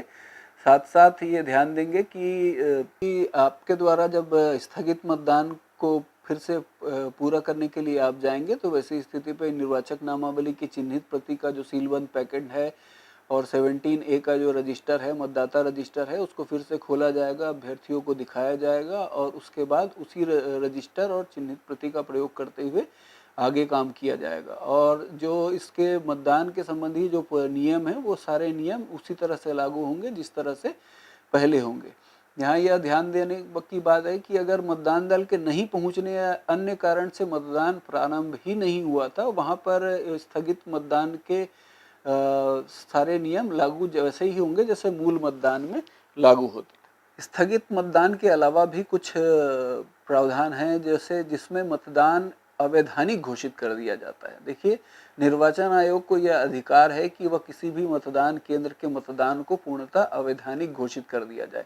जैसे कि वोटिंग मशीन को गैरकानूनी तौर से किसी अनधिकृत व्यक्ति द्वारा ले जाया गया है। ये ध्यान दें कि हो सकता है मशीन को निर्वाचन प्रारंभ होने के पहले ही, मतदान प्रारंभ होने के पहले ही ले जाए कोई, या बीच में ले जाए, या पूर्णतः मतदान समाप्त होने के बाद कोई ज़बरदस्ती छीन करके ले जाए। तो ऐसी स्थिति पे वहाँ का मतदान अवैधानिक घोषित हो जाएगा। यहाँ पर कोई वोटिंग मशीन दुर्घटनावश या जानबूझकर नष्ट या खो गई हो, अगर जब हमारी पोलिंग पार्टी वापस आ रही है तो ऐसी स्थिति में कोई दुर्घटना घट जाए और जहाँ पर वोटिंग मशीन पूरी तरह से क्षतिग्रस्त हो जाए या पानी में बह जाए, इस तरह की कोई घटना हो जाए, तो यहाँ पर भी फिर मतदान का परिणाम निकाला नहीं जा सकता है उस मशीन से, क्योंकि कई बार वो मशीन हमारे पास है ही नहीं या मशीन एक्सीडेंट में इस तरह से क्षतिग्रस्त हो चुकी है कि अब उस मशीन से रिजल्ट को निकाला नहीं जा सकता। तो ऐसी स्थिति पे भी ये मतदान अवैधानिक हो जाएगा। मतदान प्रक्रिया के दौरान किसी मशीन में तकनीकी खराबी हो गई, जैसे मैंने आपको बताया वीवीपैट संबंधी कोई खराबी है जिससे वोट किसी और को निकल रहे हैं, तो किसी और जिसको बटन दबाया गया है उसके बजाय किसी और की वीवीपैट पर मशीन में स्लिप निकल रही है, तो इस तरह की केस में भी मतदान जो है अवैधानिक हो जाएगा। साथ साथ प्रक्रिया में त्रुटि या अनियमितता बरती गई हो जिससे दोषपूर्ण हो गई संपूर्ण प्रक्रिया, या बूथ पर कब्जा कर लिया गया हो, तो इस तरह की घटना पे मतदान जो है अवैधानिक घोषित हो जाएगा। अब जब आयोग द्वारा अगर किसी मतदान केंद्र के मतदान को अवैधानिक घोषित कर दिया जाए तो निर्वाचन आयोग को यह अधिकार है कि वह उस मतदान केंद्र में पुनः नए सिरे से मतदान के आदेश जारी करें। यदि ऐसी कोई घटना होती है तो सबसे पहले रिटर्निंग ऑफिसर को रिपोर्ट करना चाहिए, पीठासीन अधिकारी को। जो मैंने पिछले स्लाइड में जो आपको बताया कि क्या क्या परिस्थिति हो सकती है, अगर उनमें से कोई परिस्थिति विद्यमान होती है तो पीठासीन अधिकारी को, रिटर्निंग ऑफिसर को एक रिपोर्ट देनी चाहिए ताकि वह इसके लिए निर्वाचन आयोग से पत्र व्यवहार कर सके। फिर निर्वाचन आयोग द्वारा सभी विषयों पर विचार के बाद में नए सिरे से मतदान के लिए निर्देश जारी होंगे, और नए सिरे से मतदान के लिए अगर निर्देश जारी होंगे तो फिर से सभी मतदाता दोबारा अधिकृत होंगे, फिर से अमिट स्याही के निशान सबको लगाए जाएंगे। पुराने अमिट स्याही के निशान को नज़रअंदाज किया जाएगा और इस बार जो वोटिंग होगी इस पे बाएं हाथ की मध्यमा में अमिट स्याही का निशान लगाया जाएगा।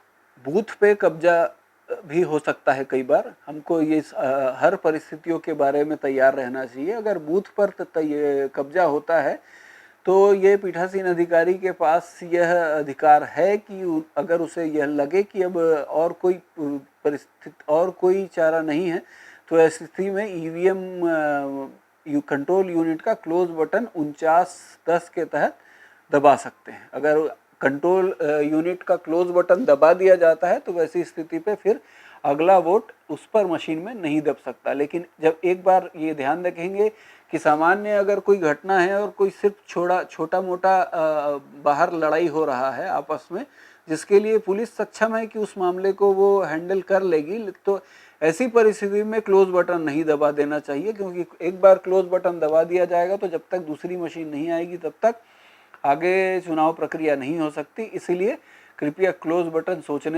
दबाने से पहले एक बार विचार कर लेना चाहिए। लेकिन अगर बूथ कैप्चरिंग का मामला है और दूसरा कोई चारा नहीं है तो पीठासीन अधिकारी को क्लोज बटन दबाने का पूरा अधिकार मौजूद है। अगर क्लोज बटन दबा दिया या मतदान के दोषपूर्ण होने की कोई बात सामने आती है तो ऐसी स्थिति में पीठासीन अधिकारी तुरंत रिटर्निंग ऑफिसर को रिपोर्ट करेंगे। रिटर्निंग ऑफिसर तुरंत इस बात की सूचना भारत निर्वाचन आयोग ईसीआई को देंगे, और अगर ईसीआई को ऐसा लगता है कि अभी संभव है कि यहाँ पर वोटिंग कराई जा सकती है तो वैसी स्थिति पे वहाँ नई वोटिंग मशीन भेजते हुए नए मतदान भी कराया जा सकता है, या फिर मतदान को दोषपूर्ण घोषित कर नए सिरे से भी मतदान के निर्देश दिए जा सकते हैं।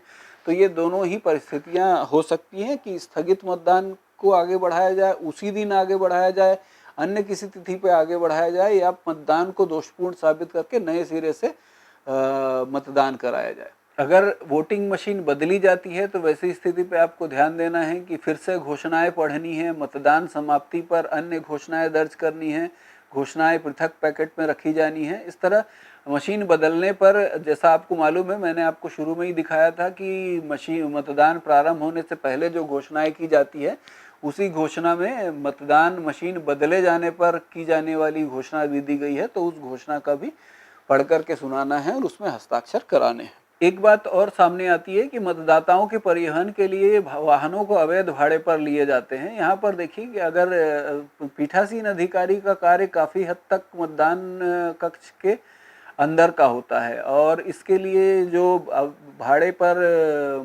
वाहन लेकर के उसमें मतदाताओं को लाए जाते हैं, इसके लिए सेक्टर ऑफिसर जो होते हैं वो और सेक्टर मजिस्ट्रेट की नियुक्ति बाहर की जाती है और वो इस पर कार्रवाई करते रहते हैं, और कार्रवाई करके अगर ऐसी कोई घटना हो रही है तो उसके विरुद्ध निर्वाचन नियमों के तहत कार्रवाई कर सकते हैं, जो संज्ञेय अपराध होते हैं जिसके तहत गिरफ्तारी भी संभव होती है। तो मैंने आपको करीब करीब मतदान की प्रक्रिया के बारे में सारी बातों से अवगत कराया है।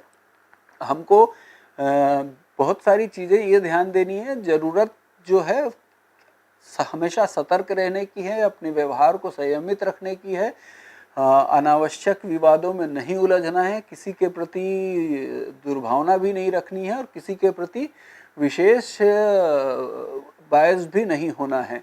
ऐसा बिल्कुल प्रतीत नहीं होना चाहिए कि हम किसी पार्टी विशेष या प्रत्याशी विशेष के लिए काम कर रहे हैं। अगर छोटी मोटी समस्याएं अचानक आती हैं तो आपको हमेशा सेक्टर ऑफिसर से और सेक्टर मजिस्ट्रेट से टच में रहना चाहिए। आपको मोबाइल नंबर अपने रिटर्निंग ऑफिसर का मोबाइल नंबर, अपने सेक्टर मजिस्ट्रेट का, सेक्टर ऑफिसर का, थाना प्रभारी का सभी मोबाइल नंबर होना चाहिए। ये ध्यान दें कि कई बार ये स्थिति भी आ जाती है कि आपकी मोबाइल की बैटरी ख़त्म होने लगती है, तो इसलिए आपके पास स्टैंड बाई नंबर होना चाहिए।